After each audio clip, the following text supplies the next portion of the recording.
बेच रही है इसको, यानी कॉम्पिटिटर भी है आपका मार्केट के अंदर में, तो वो 10 रुपए में इसको खरीदेंगे, यूज़ करेंगे, फिर दूसरा खरीद लेंगे। बट आपने 200 रुपए ही कर दिया, आपने अननेसेसरी क्वालिटी बढ़ा दी, यानी कि मतलब बहुत ज़्यादा बढ़ा दी आपने, एक्स्ट्रा कर दी। अगर क्वालिटी बहुत ज़्यादा भी कर दी ना, तो भी आपको घाटा ही होने वाला है। अब दूसरा एग्ज़ाम्पल लेते हैं कि कोई बहुत बड़ी प्रोडक्शन प्लांट थी और आप वहाँ पे कोई पीस बना रहे हो, मान लो कोई सामान बना रहे हो, तो इनपुट कॉस्ट उसकी ₹50 आ रही है, यानी ₹50 में आपके प्रोडक्शन प्लांट के अंदर वो सामान बन के तैयार हो गया। अब उसे बेच कितने रुपए में रहे हो आप, वो हो जाएगी आउटपुट कॉस्ट, यानी कि ₹500 में मान लो आपने बेच दिया उसे।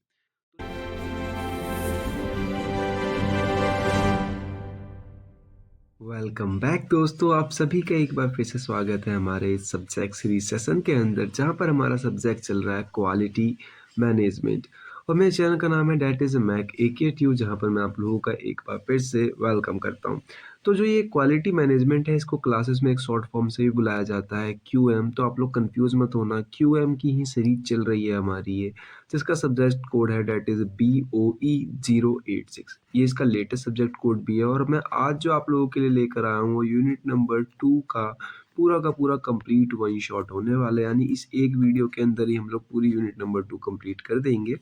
अब जिन लोगों को नहीं पता उन लोगों को मैं बता देता हूँ कि जो ये मेरा यूट्यूब चैनल है डैट इज़ मैक AKTU, यहाँ पर आपको सारे के सारे फ्री लेक्चर्स देखने को मिल जाते हैं। और अगर इन लेक्चर्स के आपको PDF नोट्स भी चाहिए, तो वो आपको जो है वो मिलेंगे आपको टेलीग्राम के ऊपर। और टेलीग्राम की जो लिंक है वो मैंने डिस्क्रिप्शन में लगा रखी है, ठीक है। तो ये तो हो गई हमारे चैनल के बारे में बात। अब चलते हैं अपने टॉपिक को शुरू करते हैं, यूनिट नंबर 2 को हम शुरू करते हैं। तो बेसिकली सिलेबस है यूनिट नंबर 2 का, जो आप लोगों को एक बार देख लेना चाहिए। वैसे AKTU की साइट पे भी अगर आप लोग जाके चेकआउट करते हो तो सेम सिलेबस ही मिलने वाला है। अब देखो, इसमें सिलेबस पे ध्यान देने वाली बात ये है कि जो आपका सिलेबस है वो 2 हिस्सों में डिवाइडेड है। पहला है क्वालिटी मैनेजमेंट, ठीक है। दूसरा है ह्यूमन फैक्टर क्वालिटी। अब देखो, थोड़ा-सा ध्यान देना आप लोग, यूनिट नंबर 1 के अंदर भी हमने क्वालिटी मैनेजमेंट पढ़ा था और क्वालिटी को पढ़ा था। तो यहाँ पर वही टॉपिक दोबारा से है, लेकिन दोनों में डिफरेंस क्या है मैं समझा देता हूँ।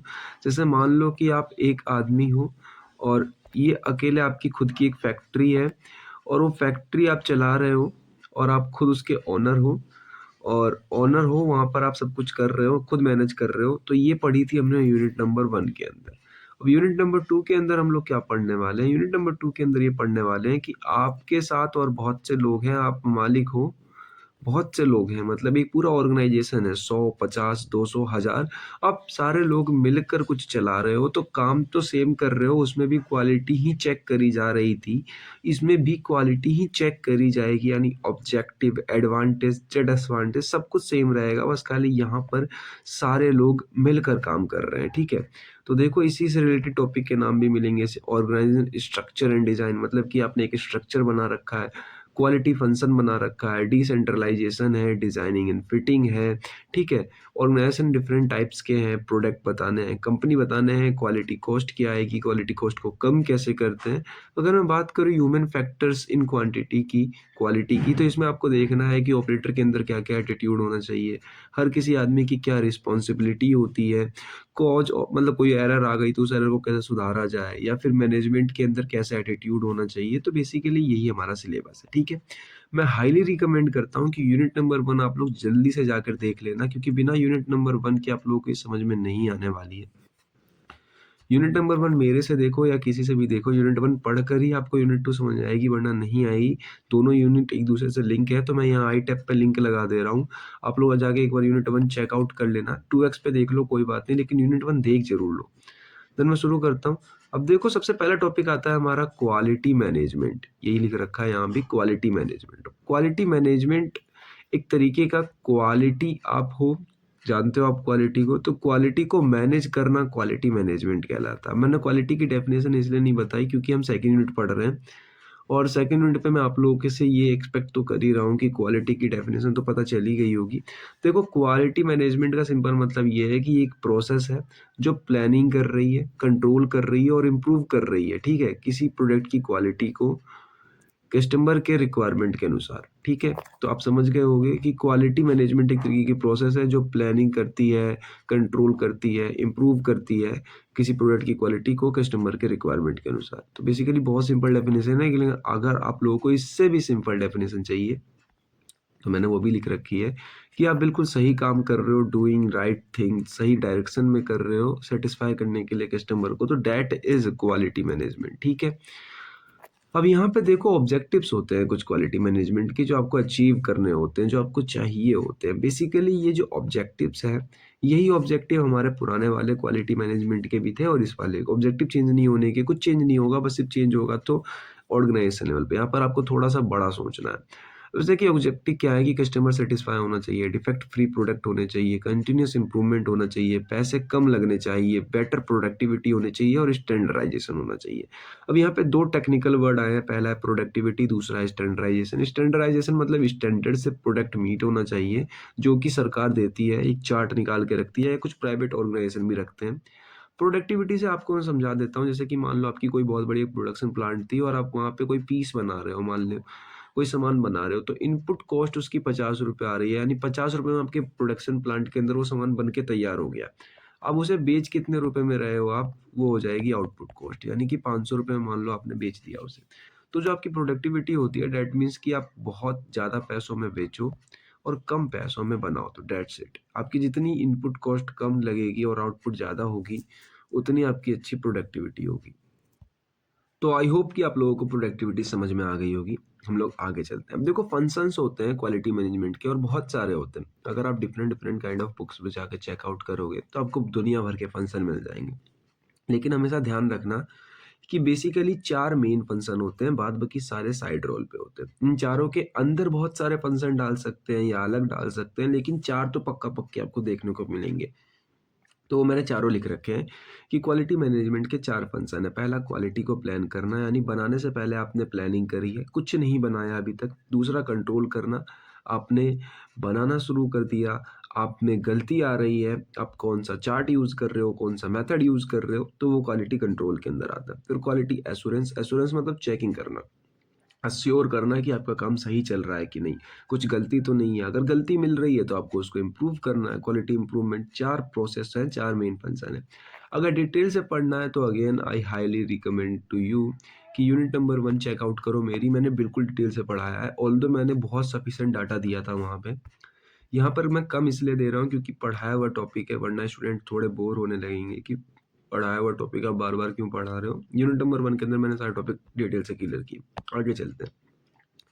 आगे देखो ये मेन चीज़ है, मैंने आप लोगों को बताया था कि यूनिट नंबर 2 के अंदर आपको सिर्फ एक चीज़ पे फोकस रखना है, ऑर्गेनाइजेशन के ऊपर, और किसी चीज़ पे नहीं रखना है। क्योंकि जो भी चीज़ आएगी, एक चीज़ तो आपने पढ़ रखी होगी, दूसरी चीज़ नहीं आएगी। यानी क्वालिटी मैनेजमेंट आपने यूनिट 1 में ही पढ़ा, 2 में ही पढ़ा, ऑर्गेनाइजेशन के साथ पढ़ना है आपको। यानी जो भी आप क्वालिटी मैनेज कर रहे हो, वो ऑर्गेनाइजेशन के साथ कर रहे हो, यानी आप पूरी आपकी टीम है एक साथ में, ठीक है? तो देखो इसका मतलब ये हुआ आप सारे टीमों मेंबर को सारे काम समझा दो, सबको अपना-अपना काम बता दो, एक स्ट्रक्चर बना लो। तो देखो क्वालिटी मैनेजमेंट ऑर्गेनाइजेशन रिफर करता है एक स्ट्रक्चर को, रोल्स को, रिस्पॉन्सिबिलिटी को, यानी आपने काम ज़िम्मेदारी दे दी उनको, किसी एक प्रोसेस में, ठीक है? एक कंपनी के अंदर में जो इंश्योर करता है प्रोडक्ट या सर्विस को कस्टमर के मीट रिक्वायरमेंट के हिसाब से, ठीक है? तो बेसिकली आपने क्या किया, सारे लोगों को काम समझा दिया।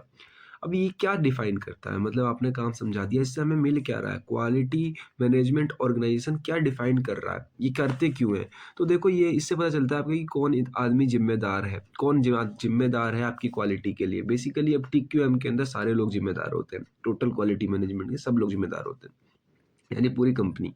दूसरा है कि हाउ क्वालिटी इज़ कंट्रोल्ड, मतलब आपने क्वालिटी को किस तरीके से मेंटेन करके रखा, चेक कर रहे हो, कैसे कंट्रोल कर रहे हो। देन थर्ड नंबर पे आता है कि किस तरीके से आपकी डिपार्टमेंट के अंदर लोग बाँटे हुए हैं और उनके बीचों में क्या-क्या कोऑर्डिनेशन है। बस 3 ही चीज़ पे डिफाइन कर पा रहा है और 3 चीज़ मोर देन सफिशिएंट है फॉर यू। ये ध्यान रखना क्योंकि कन्फ्यूज़ मत होना। अब देखो इसके ऑब्जेक्टिव्स हैं, अब मैंने कहा था ऑब्जेक्टिव्स हो गए या फिर थिंकिंग जितनी भी हो गई, ये सब सेम रहने वाली है। तो जितने एडवांटेज डिसएडवांटेज सब सेम है क्योंकि काम एक ही हो रहा है, बस खाली आप बड़े लेवल पे कर रहे हो। तो देखो इम्प्रूव एफिशिएंसी को इम्प्रूव करना, इंश्योर करना, meet customer requirement, reduce defect, achieve consistent product quality, maintain standardization, continuous improvement. तो बेसिकली ये वही प्रोसेस है जो आप बार बार देखते हुए आ रहे हो। नेक्स्ट टॉपिक पे चलते हैं हम लोग। तो नेक्स्ट टॉपिक देखो हमारा है कि ऑर्गेनाइजेशन स्ट्रक्चर फॉर क्वालिटी। अब आपने मैंने बताया ना कि आप लोग जो हो एक तरीके से एक टीम डेवलप कर रहे हो। तो वो जो टीम है आपकी उसको आप स्ट्रक्चर दे रहे हो, मतलब कि आप उनको काम समझा रहे हो, किस आदमी को कितना काम करना है, तो आप ये कर रहे हो। इससे पहले आपने क्या किया कि मैनेज करना सीखा, मतलब ये टॉपिक्स क्या है, हमारे पास ऐसे टुकड़ों में टॉपिक्स आए तो हमें वैसे ही पढ़ना पड़ेगा। तो बेसिकली हम 3 तरीके से समझा रहे होते हैं लोगों को काम, कि ऑर्गेनाइजेशन स्ट्रक्चर 3 तरीके से बनता है क्वालिटी का। पहला होता है आप लोगों का सेंट्रलाइज्ड क्वालिटी ऑर्गेनाइजेशन। सेंट्रलाइज़ का मतलब यहाँ पर है कि आपने कोई एक काम था, उस काम को सिंगल डिपार्टमेंट के पास दे दिया। जैसे क्वालिटी कंट्रोल डिपार्टमेंट, यानी क्वालिटी चेक करना था, जितने भी क्वालिटी के डिसीजन थे वो सारा के सारा सिर्फ एक डिपार्टमेंट ले रहा है, यानी पूरे कंपनी में और लोगों की सैलरी नहीं कटेगी। जितने लोग क्वालिटी डिपार्टमेंट में काम कर रहे हैं सिर्फ उतने लोगों की सैलरी कटेगी। तो इससे क्या होता है, इनके पास कंट्रोल कमांड अच्छी होती है, स्ट्रॉन्ग कंट्रोल होता है, यूनिफॉर्म स्टैंडर्ड्स होते हैं, यानी कि इन लोगों की एक समान अगर इन लोगों ने बनाया तो वो ही पास हो जाता है इजीली, क्योंकि दूसरा विरोधी नहीं है कोई। तीसरा है बेटर कोऑर्डिनेशन, क्योंकि एक ही आदमी, मतलब एक डिपार्टमेंट के एक ही लोग काम कर रहे हैं, तो बेटर कोऑर्डिनेशन होती है। एडवांटेज इसके अंदर ये होता है कि कंसिस्टेंसी मिलती है आपको क्वालिटी के अंदर, सेम चीज़ बार-बार रिपीट हो रही होगी। इसके अंदर एक्सपर्ट सुपरविज़न होता है, यानी एक आदमी के ऊपर बागडोर होती है, उसको सैलरी नहीं कटवानी होती है, तो थोड़ा ध्यान देके काम करता है वो। डिसएडवांटेज ये है कि यहाँ पे स्लो डिसीजन मेकिंग होती है, यानी उसी आदमी को अगर मैं बोलूँ कि मुझे 5 प्रोडक्ट बनाने हैं, तो वो आदमी 1 प्रोडक्ट बनवाने में हेल्प कर देगा, तो मतलब पूरा प्रोडक्शन प्लांट मैंने 2 प्रोडक्ट का लगा रखा है तो सही है, लेकिन मैं उसी आदमी से कहूँ कि नहीं, मैं प्रोडक्शन प्लांट 5 प्रोडक्ट का है, तो धीरे-धीरे दिक्कत आने लगेगी, उसकी डिसीजन मेकिंग धीरे-धीरे कम होने लगेगी, उसको टाइम लगने लगेगा एक-एक काम करने में, क्योंकि डिपार्टमेंट तो एक ही था। और इसके अंदर फ्लेक्सिबिलिटी भी कम होती है, क्योंकि लोग जो है बहुत कम है, तो फ्लेक्सिबिलिटी भी कम रहेगी। दूसरा मेथड देखो कि ऑर्गेनाइजेशन स्ट्रक्चर क्वालिटी आपने किस तरीके से डिवाइड कर रखा है। दूसरा, आपने डिसेंट्रलाइज क्वालिटी ऑर्गेनाइजेशन डिसाइड कर रखा है। देखो अपने सिलेबस में सिर्फ ये वर्ड दे रखा है डिसेंट्रलाइज, और कुछ नहीं दिया था। सेंट्रलाइज मैंने आप लोगों को पढ़ा दिया। डिसेंट्रलाइज बस खाली अपने सिलेबस में था। डिसेंट्रलाइज तो थोड़ा ध्यान से पढ़ना। डिसेंट्रलाइज का मतलब ये है कि जो भी आपकी क्वालिटी की रिस्पॉन्सिबिलिटी है वो पूरा डिपार्टमेंट देख रहा है, क्योंकि मैंने बताया था हम लोग ऑर्गेनाइजेशन लेवल पे डील कर रहे हैं, तो ये ध्यान रखना है आपको कि अब की बार पूरा डिपार्टमेंट देख रहा है, कंपनी के सारे लोग देख रहे हैं, बहुत सारे डिपार्टमेंट आपकी क्वालिटी को चेक कर रहे हैं। बहुत सारे लोग डिपार्टमेंट में आपकी क्वालिटी को चेक कर रहे हैं, समझने की कोशिश कर रहे हैं कहाँ पे क्वालिटी आती है। तो देखो यहाँ पे लिख भी रखा है कि each department handles its own quality, यानी कि आपने हर किसी को अपनी अपना काम समझा दिया। इसमें फास्टर रिस्पॉन्स देखने को मिलता है, क्विक डिसीजन मिल जाते हैं, क्योंकि जल्दी-जल्दी लोग एक्शन ले लेते हैं, डिसीजन ले लेते हैं, बेटर इन्वॉल्वमेंट मिलती है एम्प्लॉय के बीच में। उसके बाद लैक ऑफ डिसएडवांटेज देखोगे आप लोग, तो यहाँ पे लैक ऑफ यूनिफॉर्मिलिटी, यानी कोई एक आदमी ने मान लो अपना प्रोजेक्ट का डिज़ाइन बना के पास किया, दूसरे आदमी को पसंद नहीं आया, दूसरे डिपार्टमेंट वालों को पसंद नहीं आया, तो उसने रिजेक्ट कर दिया। यानी जितने मेजॉरिटी ऑफ लोगों को पसंद आएगा तभी वो डिज़ाइन पास होने वाला है। तो इसका मतलब यहाँ पे है कि यूनिफॉर्मिलिटी, यानी जो एक जैसी ड्राइंग बन रही थी उसको कम हो जाती है, लैक ऑफ यूनिफॉर्मिलिटी, क्योंकि सब लोगों की अलग-अलग डिज़ाइन आ रही होती है।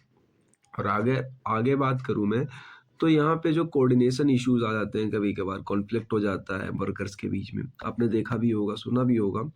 अब देखो थर्ड टाइप जो आता है दैट इज़ हमारा ऑर्गेनाइजेशन स्ट्रक्चर क्वालिटी के अंदर आता है मैट्रिक स्ट्रक्चर, ठीक है? Matrix structure. इसमें क्या होता है कि सेंट्रलाइज़ वर्कर भी काम कर रहे होते हैं और डिसेंट्रलाइज़ भी। मतलब कुछ काम तो ऐसे होते हैं जो सिर्फ़ क्वालिटी टीम हैंडल कर रही होती है। कुछ काम पूरे क्वालिटी लेवल के, मतलब पूरे डिपार्टमेंट के लोग हैंडल कर रहे होते हैं। तो इसमें क्या होता है, अगर क्वालिटी टीम के सामान में प्रोडक्ट में कोई कमी निकलती है इसमें, तो क्वालिटी टीम की सैलरी कटती है। लेकिन अगर पूरे डिपार्टमेंट वाले प्रोडक्ट में कोई कमी निकली, तो पूरे डिपार्टमेंट की सैलरी कटेगी या होल्ड होगी। तो ये सबसे ज़्यादा मॉडर्न है इंडस्ट्री के अंदर, सबसे ज़्यादा अभी यही यूज़ होती है, क्योंकि ये कंबाइन है, हाइब्रिड है, तो दोनों तरीके। इसमें आप एक फ्लो चार्ट बना सकते हो चाहो तो। ऑर्गेनाइजेशन स्ट्रक्चर के अंदर देखो सेंट्रलाइज भी है और डिसेंट्रलाइज भी है, दोनों के दोनों वर्कर्स हैं, मतलब काम कर रहे हैं कॉम्बिनेशन के साथ में। तो ये अगर चाहो तो आप फ्लो चार्ट बना सकते हो, वरना कोई जोड़ जबरदस्ती नहीं है। फ्लो चार्ट बनाने के एक्स्ट्रा नंबर मिलते हैं, ये चीज़ मैंने नोटिस करी है। अब देखो नेक्स्ट टॉपिक पे हम लोग चलते हैं। Next topic is quality function. Quality function जो है थोड़ा-सा इम्पोर्टेंट टॉपिक है, थोड़ा आप लोग ढंग से पढ़ना इसको। क्वालिटी फंक्शन, अब क्वालिटी फंक्शन से मेरा मतलब ये है कि बेसिकली हम एक ऐसी क्वालिटी है जो क्वालिटी फंक्शन मैंने 4 बताए थे आप लोगों को, quality planning, quality control, quality assurance, quality improvement. इससे ज़्यादा पढ़ना है तो यूनिट 1 पे जाना मेरे, वहाँ पे मैंने डिटेल में बात करी है। फिलहाल हमारे टॉपिक में ये नहीं है, ये इंडिविजुअल लेवल पर है, ठीक है? क्वालिटी फंक्शन जो आप अभी देख रहे हो ये इंडिविजुअल लेवल पर है, ये यूनिट 1 का पार्ट है। कि देखो सेटिंग करना, क्वालिटी प्लानिंग के अंदर सेटिंग की आपने स्टैंडर्ड को, डिफाइन किया प्रोसीड्यूर को, दूसरे में टेस्ट किया मटेरियल को, इंस्पेक्ट किया उसको, तीसरे वाले में है कि आपने सिस्टम को अप्रोच किया, प्रिवेंट किया डिफेक्ट को। चौथे में है कि आपने इम्प्रूव किया और सिक्स सिग्मा का कॉन्सेप्ट लगाया। सिक्स सिग्मा कॉन्सेप्ट मतलब होता है कि डिफेक्ट बनने से पहले रोकना। तो ये बेसिकली ये यूनिट 1 का टॉपिक था, बट अपने सिलेबस में तो मैंने रख दिया। अब बात आती है यूनिट 2 के अंदर एक्स्ट्रा क्या है। देखो क्वालिटी फंक्शन आप पहले से पढ़ रहे हो, बहुत बार पढ़ लिया, लेकिन जो नया वर्ड आ रहा है डेट इज डिप्लॉयमेंट। डिप्लॉयमेंट को आप ऐसा समझो कि ऑर्गेनाइजेशन है, ठीक है। मतलब ऑर्गेनाइजेशन का एक स्टैंडर्ड लेवल लिखा हुआ है एम्प्लॉयमेंट, और एम्प्लॉयमेंट का ही बड़ा वर्ड है डिप्लॉयमेंट, ठीक है। अब क्वालिटी फंक्शन जो है वो आपने अब पढ़ना है किसके साथ, डिप्लॉयमेंट के साथ में। मैंने कहा यूनिट नंबर 2 में सब कुछ हम थोड़ा सा बड़ा लेवल पे पढ़ेंगे, यानी बड़े लेवल पे पढ़ेंगे, क्योंकि यहाँ पे हम ऑर्गेनाइजेशन की बात कर रहे हैं। तो क्वालिटी फंक्शन में हम देखेंगे जब बहुत सारे लोग काम कर रहे हैं तो क्या क्या होते हैं, ठीक है। और इसका शॉर्ट फॉर्म याद रखना QFT, क्योंकि एग्जाम पॉइंट ऑफ व्यू से इसका शॉर्ट फॉर्म के नाम से क्वेश्चन आ जाता है कभी कभार, तो बच्चे छोड़ देते हैं क्योंकि शॉर्ट फॉर्म ध्यान नहीं देते। QFT ध्यान रखना। Q से यहाँ पे मतलब है क्वालिटी, Q से मतलब है क्वालिटी, F से मतलब है फंक्शन और D से मतलब है डिप्लॉयमेंट। मैंने डायग्राम भी बना रखा है ताकि आपको ध्यान रहे, QFT याद रखना है। देन कंटिन्यू करते हैं हम लोग। तो देखो QFT बेसिकली डिप्लॉयमेंट जो होता है एक मेथड होता है जो कि पूरी की पूरी कंपनी यूज कर रही होती है। क्यों यूज कर रही होती है, जो कस्टमर की नीड है, जो भी उसको चाहिए, यानी कि वॉइस ऑफ कस्टमर। ध्यान देना, मैं एक बार दोबारा से बता दे रहा हूँ, इस चीज पे ध्यान देना कि कस्टमर की नीड जो है उसको मैंने कहा है voice of customer, VOC। Paper के अंदर कभी कभार VOC पूछ लेता है 2 मार्क्स में कि होता क्या है, तो ये कस्टमर की नीड होती है। और दोनों ही वर्ड एक दूसरे के सिनोनियम है, तो अलग चीज नहीं है। कस्टमर की नीड जो भी उसे चाहिए उसको हम टेक्निकल रिक्वायरमेंट में बदल रहे हैं डिजाइन या प्रोडक्शन के दौरान, उसको बना कर दे रहे हैं वो। तो that is quality function deployment, कि आपने जो कस्टमर ने, मान लो कि कस्टमर को कुछ चाहिए था, उसकी कोई नीड थी, तो उसको आपने वो सामान बना के, प्रोडक्ट बना के दे दिया। तो जो प्रोडक्ट बना के दिया, वो जो प्रोसेस रही आपकी इतनी लंबी इस दौरान में, तो वही हमारी हो जाएगी quality function deployment. I hope कि आप लोगों को समझ में आ गया होगा। देन हम लोग आगे अगर सिंपल मीनिंग की बात करें तो देखो कस्टमर क्या चाहता है उसको प्रोडक्ट डिजाइन में कैसे कन्वर्ट करते हैं, यही होती है quality function deployment. Basically paper में तो आप हिंदी लिखने वाले हो, नहीं तो मैंने स्टेटमेंट इंग्लिश में भी लिखी है। हिंदी में इसलिए लिख दी थी कि कभी कभार ऐसा होता है मैं लाइन भूल जाऊं, बता ना पाऊं, इसलिए मैंने यहाँ पे हिंदी में मेंशन कर दी थी कि मेन चीज थी ये। अब देखो QFD इंश्योर करती है कि कौन सा कस्टमर को क्या चाहिए, ठीक है, कस्टमर क्या चाहता है उसको प्रॉपरली ट्रांसलेट कर देना कंपनी, और उसको डिलीवर कर देती है, ठीक है। मतलब उसको एक प्रोडक्ट में बना के डिलीवर कर देती है। उसको चाहिए क्या, पहले आपको समझना पड़ेगा।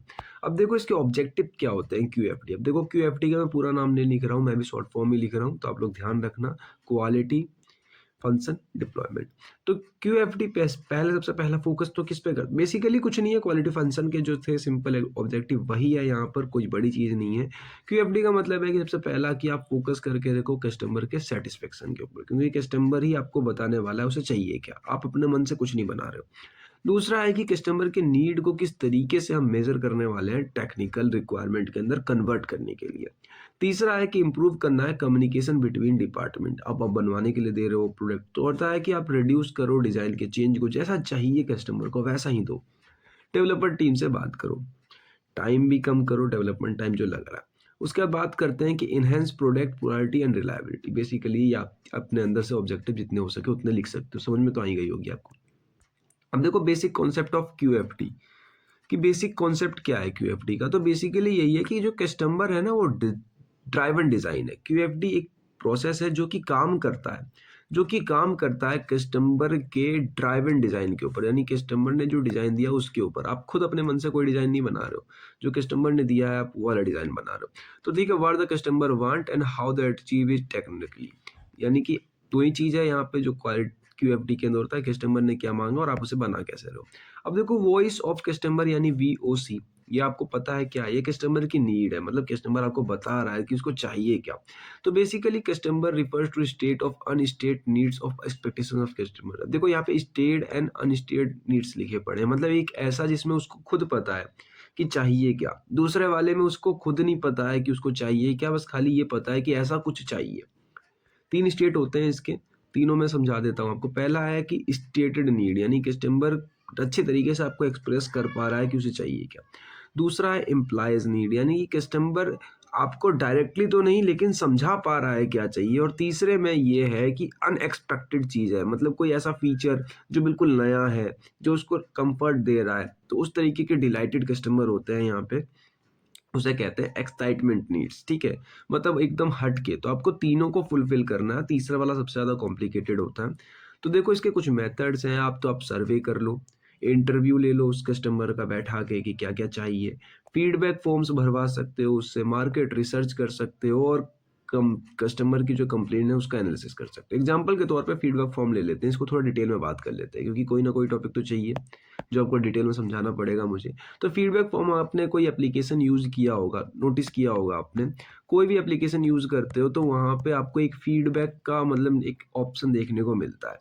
तो फीडबैक मतलब यही है कि आपको क्या चाहिए, आप कस्टमर हो और कंपनी क्यूएफडी लगा रही है वहाँ पे। मतलब आपसे पूछ रही है आपको क्या चाहिए, आपने कहा कि यहाँ पे जो मैं फ़ोटो अपलोड करता हूँ, कोई भी XYZ प्लेटफ़ॉर्म था, एप्लीकेशन था, उसमें फ़ोटो अपलोड करते समय जो है टाइम ज़्यादा लग रहा है। तो वो लोग, पता चल गया उन लोगों को कि कहाँ पे सुधार करनी है। उन लोगों ने फ़ोटो अपलोड करने वाली जगह पे टाइम कम करने की सोची, बात करी अपने डिपार्टमेंट में। तो बेसिकली इस तरीके से उन लोगों को आइडिया लगता है। कोई कस्टमर खुद जाके बताता है तो कुछ लोग, मतलब देखो अब जैसे कि इंटरव्यू में तो कस्टमर खुद गया जाके बताने कि मुझे ये चाहिए। फीडबैक फॉर्म में वो खुद नहीं गया लेकिन उसने फीडबैक दे दी उस रिगार्डिंग, ठीक है। इंपॉर्टेंट पॉइंट्स हमेशा ध्यान रखना है कि जितनी अच्छी आपकी वीओसी कलेक्शन होगी, यानी कि जितना अच्छा आपको पता होगा कि कस्टमर को क्या चाहिए, उतनी ही अच्छी आपकी क्यूएफडी होगी। क्यूएफडी मतलब क्वालिटी फंक्शन, यानी कि आपका जो सामान बना उतना ही अच्छा होगा, और जितना अच्छा सामान बना उतने अच्छे आपके सामान बिकने के चांसेस होंगे। अब देखो next topic is house of quality, ठीक है, इसको एच ओ क्यू भी कहते हैं, हाउस ऑफ क्वालिटी।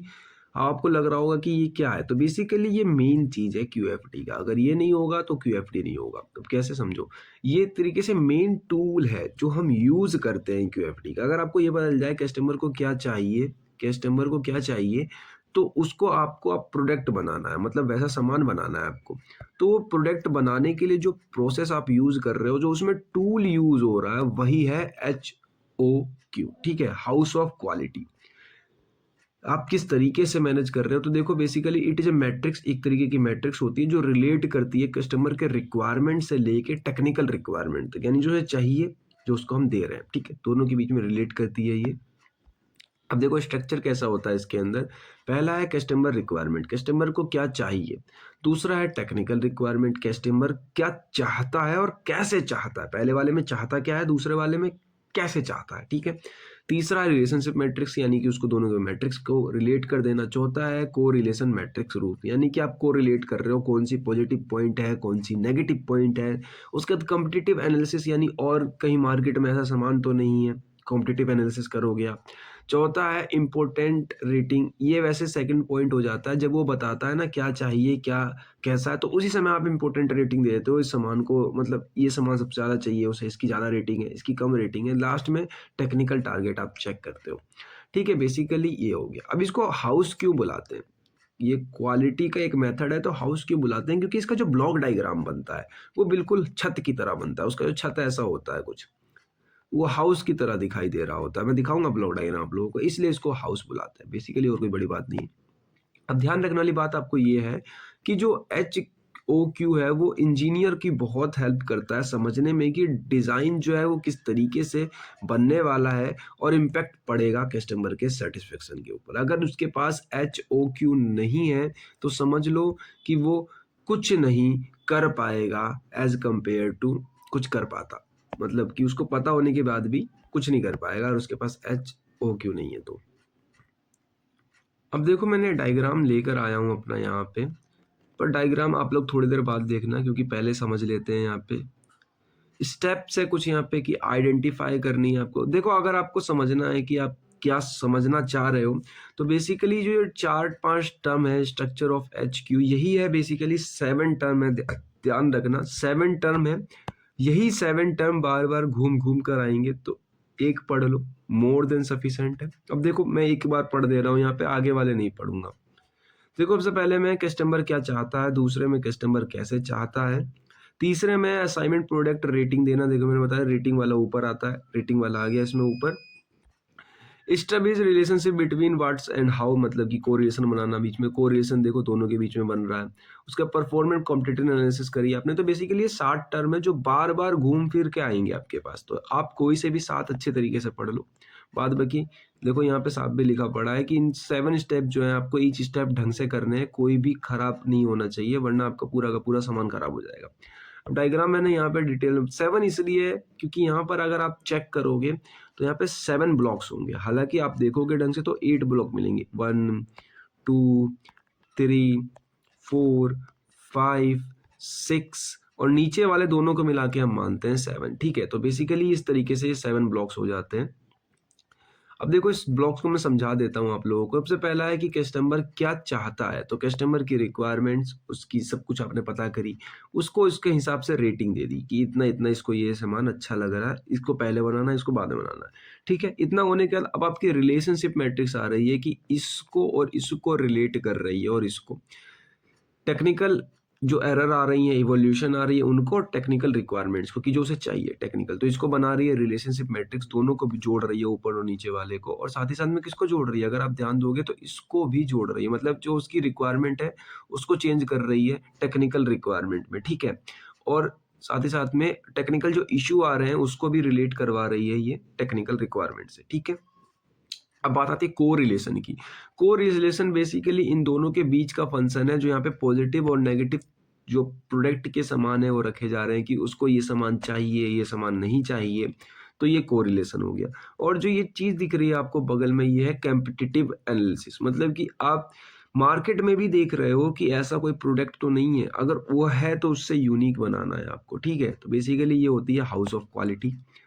अब देखो रिलेशनशिप इन मैट्रिक्स क्यूएफडी मैंने थोड़ा डिटेल में बता रखा है। आई होप कि ऊपर वाला आपको समझ में आ गया होगा, तो फटाफट नीचे वाला देख लेते हैं कि रिलेशन मैट्रिक्स इन क्यूएफडी बेसिकली एक मैट्रिक्स शो करता है कि कितने ज़्यादा स्ट्रॉन्ग टेक्निकल रिक्वायरमेंट्स हैं जो कस्टमर की रिक्वायरमेंट्स को फुलफिल कर रहे हैं, ठीक है? सबसे पहला जो रिलेशनशिप है आपकी कितनी तगड़ी है उसके रिक्वायरमेंट से लेके उसके फाइनल प्रोडक्ट के बीच में, मतलब उसका कितना अच्छा डाटा है आपके पास। सबसे पहला है तो बहुत अच्छी रिलेशनशिप है, मतलब बहुत अच्छा डाटा है आपके पास कि उसने सब कुछ ही बता दिया उसको क्या चाहिए। दूसरे वाले में है कि बहुत कम है, मतलब मीडियम टाइप है कि आपको पता है कि उसको कुछ ऐसा सामान चाहिए तो हमें ऐसा कुछ बनाना। और तीसरा वाला सबसे हार्ड होता है वीक रिलेशनशिप, मतलब आपको पता तो है कि उसे कुछ चाहिए लेकिन क्या चाहिए ये आपको समझना है, ठीक है?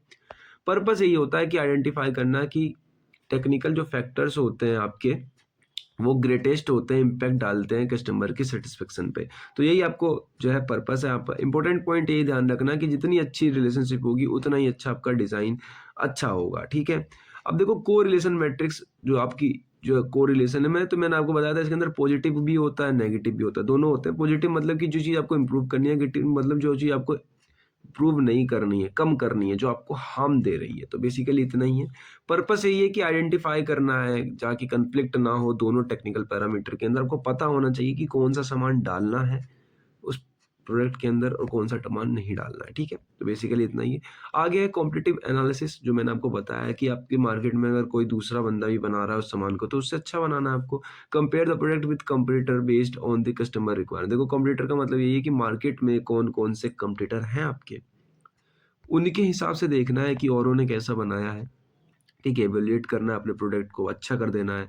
अब देखो इवैल्यूएट कंप्यूटर प्रोडक्ट मतलब कि दूसरे के कंप्यूटर के प्रोडक्ट को देख के इवैल्यूएट करना है। फिर आइडेंटिफाई स्ट्रेंथ एंड वीकनेस, देखना आपको कि क्या जगह पे आप फोकस कर सकते हो, कहाँ नहीं कर सकते हो।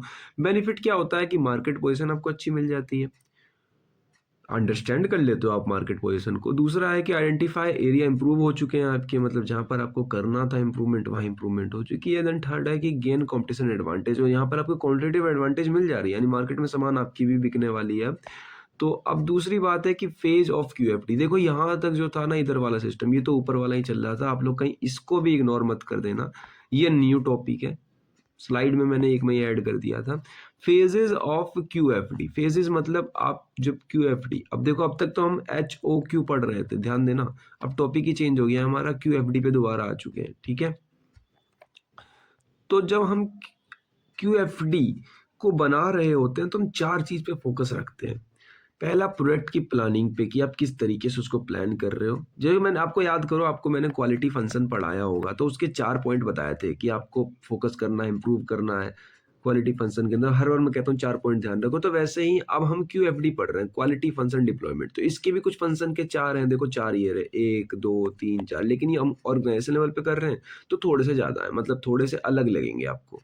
किस तरीके से अलग लगेंगे वो देखते हैं। देखो प्रोडक्ट प्लानिंग कर रहे हो आप, कन्वर्ट कर रहे हो कस्टमर के नीड्स को टेक्निकल रिक्वायरमेंट में। दूसरा है प्रोडक्ट का डिज़ाइन बना रहे हो, अब यहाँ पे आप टेक्निकल रिक्वायरमेंट को एक डिज़ाइन दे रहे हो। थर्ड है प्रोसेस प्लानिंग, अब आप चुन रहे हो कि कौन से प्रोसेस से हम इसको बनाएंगे तो सबसे कम खर्चा आएगा और सेम प्रोडक्ट बनेगा। चौथे पे है प्रोडक्शन प्लानिंग, कि आपने जो प्रोडक्ट मतलब प्रोसेस बना लिया, उसका प्रोडक्शन किस तरीके से कर रहे हो, किस तरीके से क्वालिटी कर रहे हो, किस तरीके से चेकिंग कर रहे हो, तो डेट्स है। ये 4 प्रोसेस होते हैं और हर जो है वो प्रीवियस वाले को देखकर ही बनाया गया, मतलब अगर पहले वाला नहीं होगा तो दूसरा वाला नहीं हो पाएगा। अब देखो इसका डायग्राम बना रखा है मैंने, फेजेस ऑफ क्यूएफडी। अब डायग्राम पेपर में बना देना, डायग्राम में बार बार हाईली रिकमेंड कर रहा हूँ क्योंकि डायग्राम के बिना नंबर नहीं मिलने के। तो 4 फेज होते हैं, पहला product planning, product development, product process planning, फिर देन यहाँ पे है प्रोडक्शन प्लानिंग। ठीक है, तो बेसिकली 4 होते हैं, चारों आप आई होप कि समझ में आ गए होंगे। अब देखो advantage of QFD, disadvantage of QFD. Advantage कर रहे हो तो आपकी क्या हो रही है, कस्टमर के साथ जो सेटिस्फेक्शन है वो बहुत ज़्यादा बढ़ रही है, मतलब लोग ट्रस्ट कर रहे हैं आपके ऊपर। दूसरा ये है कि यहाँ से आपका जो डेवलपमेंट टाइम है वो कम लग रहा है क्योंकि आपने एक तरीके से सिस्टमेटिक मैनर बना रखा है, टाइम अरेंज कर दिया आपने। तीसरा है कि इनहेंस कम्युनिकेशन विथ डिपार्टमेंट्स, अब आपने बहुत सारे लोगों को जोड़ रखा है तो कम्युनिटी बन रही है। रिक्वायर्ड डिज़ाइन चेंजेस, मतलब कि बहुत कम आपके डिज़ाइन चेंज हो रहे हैं, पास हो जा रहे हैं सारे कार्य। चौथा है कि प्रोडक्टिविटी क्वालिटी बढ़ रही है, ठीक है, उसके हेल्प कर रहे हैं बेटर डिसीजन मेकिंग में। ये एडवांटेज हो गया। एडवांटेज हो गया। डिसएडवांटेज है कि अब थोड़ा टाइम ज़्यादा लग रहा है, पहले आप अकेले बना रहे थे, पूरा ऑर्गेनाइजेशन बना रहा है तो आपको लग रहा है टाइम कम लग रहा है, लेकिन आपने सुना होगा कि जब डिपार्टमेंट कोई प्रोजेक्ट लेता है, जब कोई बिल्डिंग बनाने की, तो टाइम ज़्यादा लगता है उसमें एज़ कम्पेयर टू अगर आप किसी एज ए इंडिविजुअल आदमी से बनवा रहे हो तो जल्दी बना के काम खत्म कर, काम अच्छा होगा लेकिन टाइम थोड़ा ज़्यादा लगेगा। रिक्वायर्ड स्किल टीम, मैंने बताया जितने वर्कर होंगे सारे अच्छे चाहिए आपको। यहाँ पे आपका कॉम्प्लेक्स फॉर लार्ज, मैंने बताया ना कि जैसे ही लार्ज प्रोजेक्ट आता है तभी लिया जाता है, कॉम्प्लेक्स हो जाता है लार्ज प्रोजेक्ट में और ज़्यादा पैसे भी लगते हैं बनवाने में इसको, ठीक है, टाइम भी लगता है और डिफ़िकल्ट होता है लार्ज अमाउंट ऑफ डाटा को हैंडल करना। इसके लिए आपके पास बहुत सारे जो है स्टोरेज अमाउंट भी चाहिए, जहाँ पर अगर आप किताबों पे लिख रहे हो, कॉपियों पे लिख रहे हो तो एक स्टोरेज रूम कह लो, मान लो। इम्पोर्टेंट पॉइंट यही है कि जितनी आप प्रॉपर प्लानिंग कर रहे हो वो टीम रिक्वायर्ड चाहिए आपको सक्सेसफुल इम्प्लीमेंटेशन करने के लिए, मतलब आपकी टीम अच्छी नहीं है तो आप कुछ नहीं कर पाओगे। आगे चलते हैं। अब देखो यहाँ पर इस वर्ड का मतलब बहुत से बच्चों को नहीं पता, तो मैंने सोचा कि एक बार दोबारा से बता देता हूँ क्योंकि यूनिट नंबर 1 के अंदर जब मैंने बताया था तब उतना ध्यान नहीं दिया। अब मैं एक बार फिर से बता रहा हूँ कि real meaning of quality. Quality basically हम पूरे सिर्फ प्रोडक्ट की चेक नहीं कर रहे होते हैं। ध्यान रखना हमेशा कि मैं जब भी बात कर रहा हूँ तो मैं प्रोडक्ट कह देता हूँ लेकिन मेरा मतलब प्रोडक्ट नहीं होता। जैसे फ्लूइड आपने पढ़ा होगा, तो फ्लूइड के अंदर आते हैं गैस भी और लिक्विड भी। ध्यान रखना, गैस और लिक्विड दोनों आते हैं। तो जब जब मैं फ्लूइड बोल रहा हूँ तो दोनों की ही बात हो रही है। वैसे ही जब मैं क्वालिटी बोलता हूँ तो मैं सिर्फ प्रोडक्ट की बात नहीं करता हूँ, मैं सर्विस की बात भी करता हूँ। एक क्वालिटी दो चीज़ की चेक करी जाती है, या तो वो प्रोडक्ट बेस्ड होगी, मतलब आप प्रोडक्ट बेस्ड उसकी क्वालिटी चेक कर रहे हो, या सर्विस बेस्ड। दोनों का एग्जांपल मैं दे देता हूँ साथ साथ में। मान लो कोई एक कंपोनेंट है, कंपोनेंट आपके हाथ में आया तो आप उसकी रंग देख रहे हो, साइज देख रहे हो, उसकी स्ट्रेंथ देख रहे हो, हार्डनेस देख रहे हो, तो वो प्रोडक्ट की क्वालिटी चेक हो रही है। लेकिन अगर सर्विस की बात करूं, मान लो आपने कोई डिलीवरी ऐप इंस्टॉल किया है, वहां से आपको सामान मिल रहा है, डिलीवर हो रहा है आपके घर पे, तो उसकी टाइम देख रहे हो आप, उसका जो है प्रोडक्ट देख रहे हो कि कितने देर में आ रहा है, कितने पैकेज होकर आ रहा है, और जो है प्रोडक्ट कितना रिलायबल है। तो डेट्स इट, उसकी सर्विस देख रहे हो इन शॉर्ट, आपकी वो सर्विस किस तरीके से दे रहा है। मान लो आप एक ऑटो में बैठते हो, ऑटो वाला आपको यहाँ से उठा के यहाँ ले जाके फेंक देता है, मतलब छोड़ देता है। इन शॉर्ट समझो कि उसने जल्दी ले गया एकदम खूब तेज और आपको उठा के वहाँ पे ले जाके छोड़ दिया। उसने आड़ी टेढ़ी गलियों से चलाया और मतलब एकदम खराब कर दिया, आपका पूरा जो मन था वो उसको बेकार कर दिया और यहाँ से ले जाके यहाँ ले जाके छोड़ दिया। तो आप ये बोलोगे कि उसके ऑटो का जो प्रोडक्ट था उसकी क्वालिटी बहुत अच्छी है, उसका रंग बहुत अच्छा है, पहिए बहुत अच्छे हैं, पैसे हैं, 4 लाख के ऑटो में उसने 4 लाख और खर्च कर रखा है, पर प्रोडक्ट बहुत अच्छा है। नहीं, यहाँ पर आप उसको तारीफ नहीं करने वाले हो, उसके ऊपर गुस्सा होने वाले हो क्योंकि उसकी सर्विस बेकार थी। अब समझे डिफरेंस? आप यहाँ पे सर्विस की भी क्वालिटी देखते हो, ना कि सिर्फ प्रोडक्ट की, ठीक है? तो आपने जो रास्ते से लेके गया, जिस तरीके से वो लेके गया, वो सब कुछ देखा। भले ऑटो कितना भी अच्छा हो, उसकी सर्विस भी देखी जा रही है, ठीक है? तो हम दो तरीके की क्वालिटी चेक कर रहे होते हैं और सिलेबस के अंदर भी दोनों है, ठीक है? आगे चलते हैं। अब देखो नेक्स्ट टॉपिक है हमारा कि जो इंट्रोडक्शन है ऑर्गेनाइजेशन स्ट्रक्चर का क्वालिटी मैनेजमेंट। अगर आप ध्यान दोगे तो ये टॉपिक हमने थोड़ी देर पहले भी पढ़ा था कि ऑर्गेनाइजेशन स्ट्रक्चर तीन तरीके से हमने तोड़े थे, डिसेंट्रलाइज, सेंट्रलाइज और मैट्रिक्स।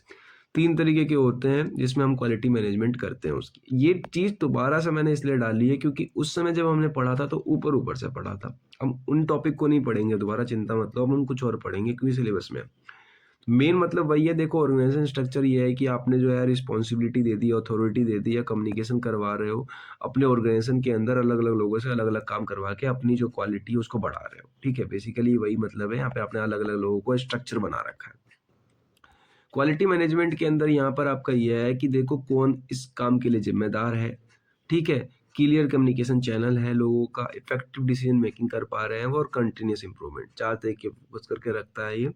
और यहाँ पर ये कंपनी गोल, ये आपकी ये सब रहने दो, ठीक है? आपको ध्यान देने वाली बात है इसके की ऑब्जेक्टिव पे, ठीक है? कि आप जो की ऑब्जेक्टिव गुड स्ट्रक्चर की क्या क्या होती है। तो आपको यहाँ पे फ्लेक्सिबिलिटी मिल जाती है, इफेक्टिव कोऑर्डिनेशन मिल जाती है, क्लियर अकाउंटेबिलिटी और प्रॉपर यूटिलाइजेशन ऑफ रिसोर्सेस है। ये सब कुछ तो मैंने पिछली बार भी पढ़ाया था। ये टॉपिक मैं दोबारा इसलिए लेकर आया हूँ क्योंकि आपको अब यहाँ देना है टाइप्स ऑफ ऑर्गेनाइजेशनल स्ट्रक्चर। पिछली बार मैंने बताया था कि आपने किस तरीके से ऑर्गेनाइजेशन स्ट्रक्चर को डिवाइड कर रखा है, मतलब कि लोग कैसे काम कर रहे हैं, एक साथ मिलके काम कर रहे हैं तो सेंट्रलाइज एक डिपार्टमेंट के। अगर बहुत सारे डिपार्टमेंट के लोग काम कर रहे हैं तो डिसेंट्रलाइज। अगर दोनों मिलके कर रहे हैं, सेंट्रलाइज डिसेंट्रलाइज दोनों कर रहे हैं, तो वो मैट्रिक्स। पिछली बार तो ये बताया था, लेकिन इस बार मैं बता रहा हूँ कि कितने टाइप के होते हैं ऑर्गेनाइजेशनल स्ट्रक्चर। पहला होता है फंक्शनल, दूसरा लाइन स्ट्रक्चर, तीसरा है line and staff structure, matrix structure. Matrix आपको आइडिया लग जाएगा, लेकिन ये दूसरा वाला मैट्रिक्स है। और फिर प्रोडक्ट बेस्ड स्ट्रक्चर। अब इसमें आपको एक फ्लो डायग्राम बनाना पड़ेगा। मैं फ्लो डायग्राम आपको आने के बाद समझाता हूँ, एक पढ़ लेते हैं पहले, ठीक है? पहले फंक्शनल पढ़ लेते हैं, फिर फ्लो डायग्राम समझते हैं। फंक्शनल स्ट्रक्चर ये है कि बेसिकली आपने जो डिसेंट्रलाइज पढ़ा था ना, डिसेंट्रलाइज के अंदर कोई सा स्ट्रक्चर डालोगे आप तो वो फंक्शनल ही जाएगा। मतलब यहाँ पे सारे लोग काम कर रहे हैं।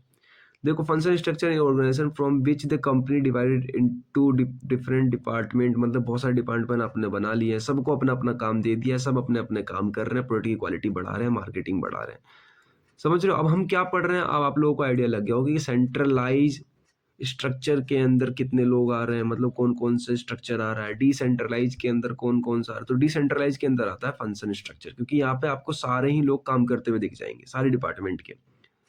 तो देखो की फंक्शंस ये होते हैं हमारे। अब मैं ज़्यादा डिटेल में नहीं बताऊंगा, आप लोगों को समझ में आ गया होगा कि यहाँ पे सारे लोग काम कर रहे हैं ऑर्गेनाइजेशन में, सारे लोग जो है रिपोर्ट कर रहे हैं फंक्शनल मैनेजर को, और यहाँ पे सारे लोग किसी स्पेसिफिक फंक्शन पे जो काम कर रहे हैं, ठीक है? पूरा डिपार्टमेंट। इसके एडवांटेजेस क्या है कि यहाँ पर आपको हाई लेवल ऑफ स्पेशलाइजेशन मिल जाती है, सारे एफिशिएंट यूज़ हो जाते हैं, सारे लोग काम कर रहे हैं तो एक्सपर्टीज है वो भी जो है अच्छे तरीके से काम कर रहे हैं। डिसएडवांटेज ये है कि कभी कभार पुअर कम्युनिकेशन हो जाती है डिपार्टमेंट के बीच में, लड़ाई हो जाना, झगड़ा हो जाना, यानी किसी का पीस किसी ने पास नहीं किया तो दूसरा वाला कह रहा है कि ये सही है, दूसरा वाला कह रहा है वो सही है। लैक ऑफ कोऑर्डिनेशन, अगर आपने अच्छी तरीके से कोऑर्डिनेट करके नहीं रखा तो यहाँ पे सामान खराब होने वाले हैं, क्योंकि ज़्यादा लोग हैं, आप लीडर हो, और यहाँ पे क्वालिटी रिस्पॉन्सिबिलिटी वो लिमिटेड हो जाती है किसी एक डिपार्टमेंट की। मान लो आपने एक डिपार्टमेंट से कोई एक प्रोडक्ट बनाया, वो प्रोडक्ट पास ही नहीं हुआ, तो वो प्रोडक्ट बनाने में जो टाइम लगा वो बेकार हो गया, ठीक है? तो ये सब कुछ तो बात हो गई। अब आप यहाँ पे जो डायग्राम है उस डायग्राम को समझो। डायग्राम पेपर में बनाना है, डायग्राम इंपॉर्टेंट है, मैं लिख देता हूँ। डायग्राम जो है वो इंपॉर्टेंट है, अपने मन से कुछ भी बना सकते हो। मैंने एक डायग्राम समझाने के लिए, आप अपने मन से कोई सा भी डायग्राम बना सकते हो, लेकिन एक अच्छा डायग्राम बनाना। अब जैसे कि मैंने बनाया है, मतलब जो डायग्राम मैंने आप लोगों को दिखा रहा हूँ यहाँ पे ना लोग एक दूसरे से कनेक्ट कर रहे हैं। जैसा कि आप लोग समझो कि यहाँ पर जो नॉर्मल वर्कर है वो नीचे है और जो हाईली वर्कर है वो ऊपर है। मतलब जो बहुत सीनियर पोस्ट पे है, जैसे कि कॉन्ट्रैक्ट ओनर है, कॉन्ट्रैक्टिंग ओनर है आपका, या प्रेसिडेंट नेम है यहाँ पे जो भी है आपका, मतलब ये बड़े-बड़े लोग हैं, हाई अथॉरिटी के लोग हैं। नीचे जो है वो नॉर्मल लोग हैं। क्रू फॉर्मेशन है, मतलब कि आपके लोग वर्कर जो हो गए यहाँ पे, ठीक है, सब कोऑर्डिनेटर्स हैं यहाँ पे, ये छोटे-छोटे लोग हैं, इंस्पेक्शन कर रहे हैं वो अपने से ऊपर वाले को बताते हैं, क्वालिटी मैनेजर को बताते हैं, ठीक है, ये लोग इसको पता, सुपरवाइजर को बताएँगे, ठीक, ये इसको बताएँगे, ये इसको बताएँगे, ये सबसे ऊपर वाले को बताएँगे। तो बेसिकली इस टाइप का डायग्राम है ये। ऐसा नहीं कह रहा हूँ मैं कि सेम डायग्राम बनाना, लेकिन ये डेडिकेटेड डायग्राम है, मतलब सही डायग्राम है। आप अपने मन से कुछ भी मत लिख देना कि इसके ऊपर वाला ये है, इसके ऊपर वाला, ये सही डायग्राम है। आप नाम चेंज करके यहाँ पे जो है और डिपार्टमेंट के लोग ऐड कर सकते हो। मैंने तो बस खाली यहाँ पे 2 डिपार्टमेंट के ऐड किए हैं, क्वालिटी मैनेजमेंट के, और दूसरा जो प्रेज़िडेंट छोटे-मोटे पैसे-वैसे की लेन-देन होती है कंपनी के बारे में, उस डिपार्टमेंट के, बस 2 ही डिपार्टमेंट के ऐड किए हैं। तो बाद बाकी आप देख सकते हो आपको जितने डिपार्टमेंट के ऐड करने हैं। तो ये डायग्राम कुछ इस तरीके से बनेगा।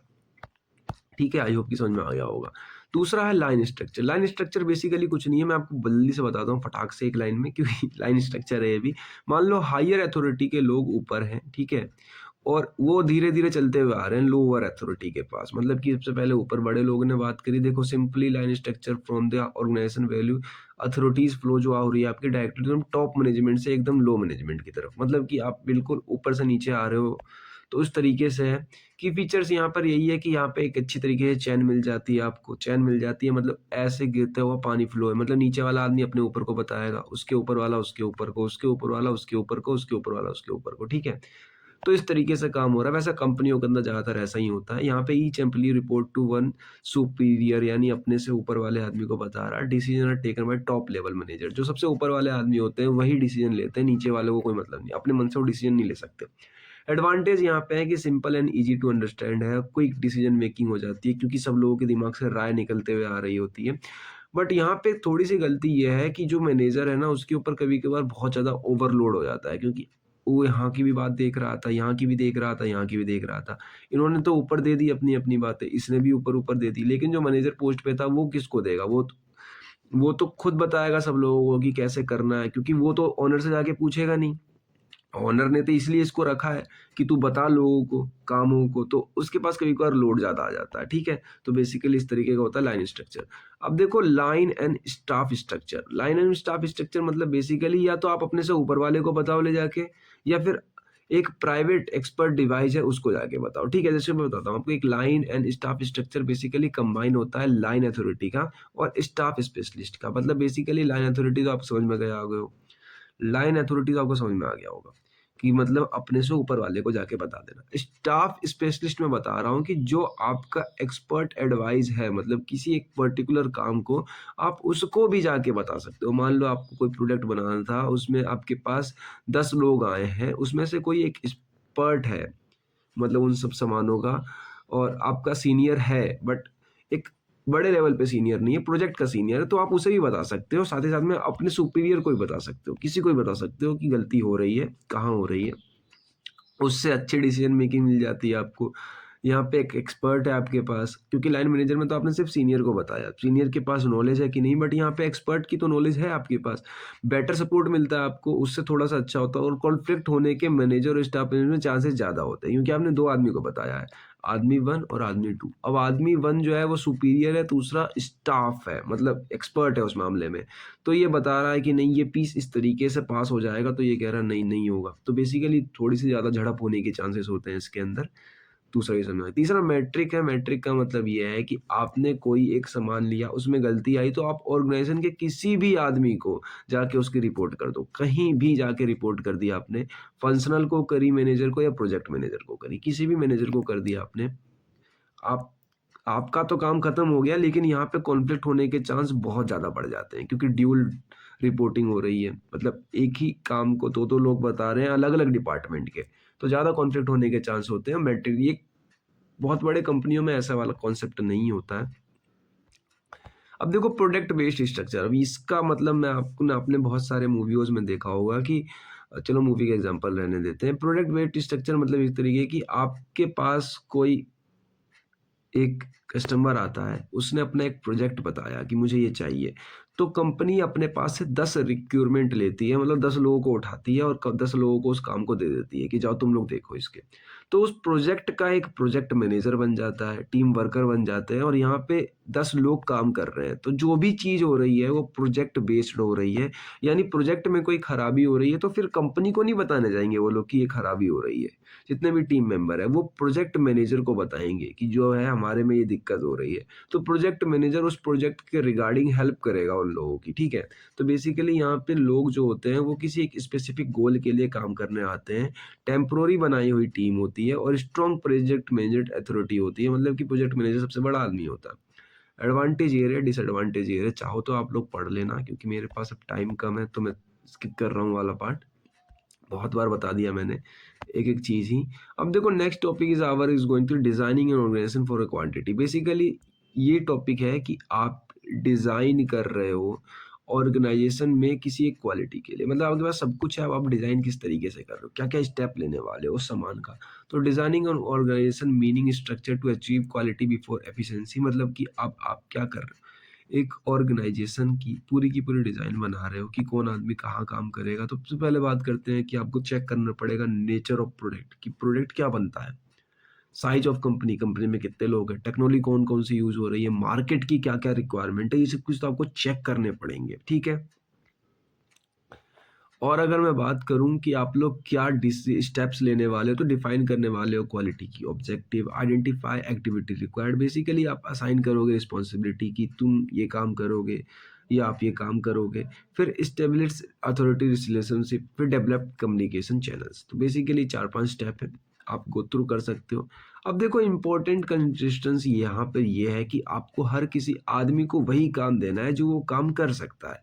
मान लो आपके कंपनी में कोई ऐसा काम हो रहा था जिसका कोई और एक्सपर्ट था और आपने वो काम किसी और को दे दिया तो दिक्कत हो जाएगी।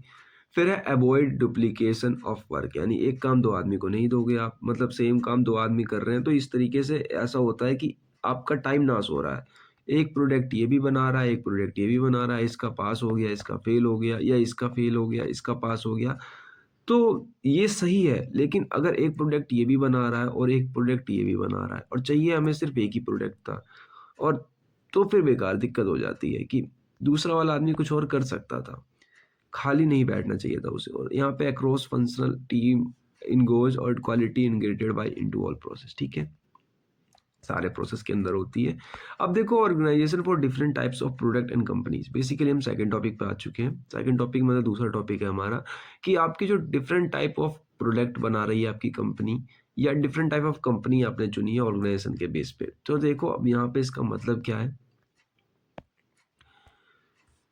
कि जो आपका स्ट्रक्चर ऑफ क्वांटिटी मैनेजमेंट है ऑर्गेनाइजेशन का, वो सेम नहीं है सारी कंपनियों के लिए, सब में आपको अलग-अलग बनाना है। मैंने बताया था आप लोगों को, थोड़ा ध्यान देने वाली बात है, मैं दोबारा बता दे रहा हूँ कि अब हम सिर्फ ऑर्गेनाइजेशन डेवलप कर रहे हैं।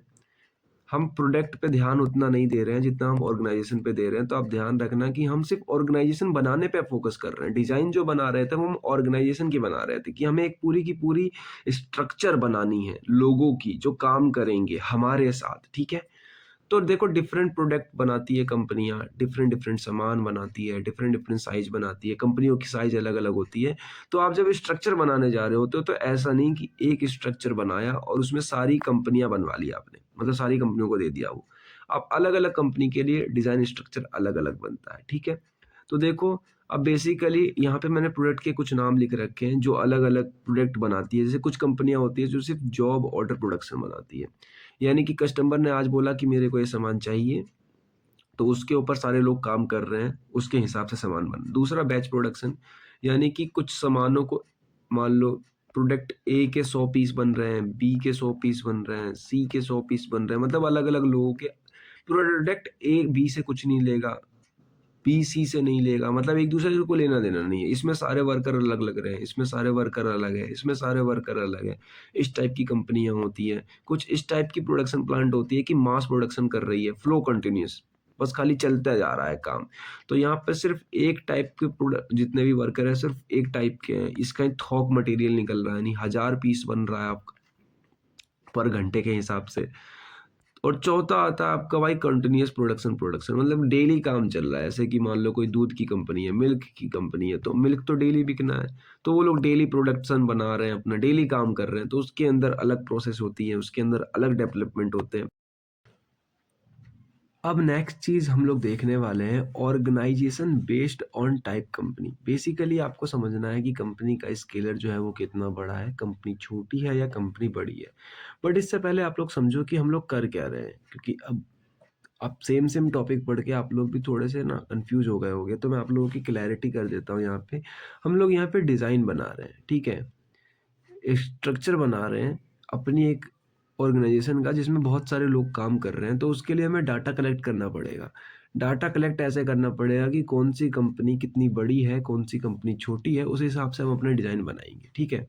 तो देखो, स्मॉल स्केल इंडस्ट्री मतलब ऐसी कंपनियां जिनके पास लिमिटेड रिसोर्स होते हैं, लिमिटेड मैन पावर होते हैं, छोटी मोटी कंपनियां होती है जिसके अंदर बहुत सारे लोग काम नहीं करते, वर्कर होते हैं, सुपरवाइजर होते हैं, सेपरेटेड क्वालिटी डिपार्टमेंट नहीं होता बहुत सारे केसेस में, ठीक है, खुद ओनर ही जो है सब कुछ मैनेज कर रहा होता है डायरेक्टली। छोटी मोटी जो प्रोडक्शन प्लांट्स होती हैं, वैसे इसमें प्रोडक्शन प्लांट भी नहीं होता है इसमें, जैसे मान लो कि आपकी खुद की कोई छोटी सी फैक्ट्री है, तो उसको कह लो आप, यहाँ पे इंस्पेक्शन मेथड यूज़ करे जाते हैं छोटे मोटे बेसिक लेवल के, तो ये सबसे छोटी लेवल की होती है, ठीक है, इसमें क्विक डिसीजन मेकिंग हो जाती है।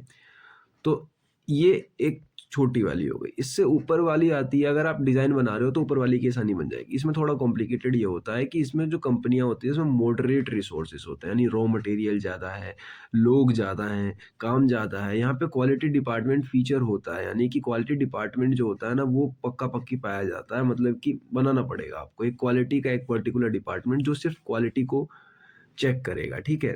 और जो थर्ड नंबर पे आता है that is large scale industry, और आपने जितने भी मारुति, टोयोटा, हुंडई, इन सब के बड़े-बड़े नाम सुने हैं गाड़ियों के प्रोडक्शन के, ऑटोमोबाइल के, या दूध की कोई कंपनी हो गई प्रोडक्शन प्लस अमूल हो गई। तो इन सब में मैं बताऊँ तो जो बड़े-बड़े जितने भी इंडस्ट्रीज़ हैं, ये सारे इसी पे बेस्ड होते हैं। इसके अंदर क्या होता है मैं बताता हूँ, कंपनियों के पास बहुत सारे स्केल मात्रा में कॉम्प्लेक्स सिस्टम होता है, बहुत ज़्यादा मात्रा में प्रोडक्शन प्लांट होता है। इसके अंदर ना आप टूल्स भी यूज़ कर सकते हो, सिक्स सिग्मा, टीक्यूएम या ऑटोमेशन, रोबोटिक्स, ये सब कुछ आप यूज़ कर रहे हो। यहाँ पे सारा कुछ जितना पढ़ा वो सब इसी के अंदर होता है।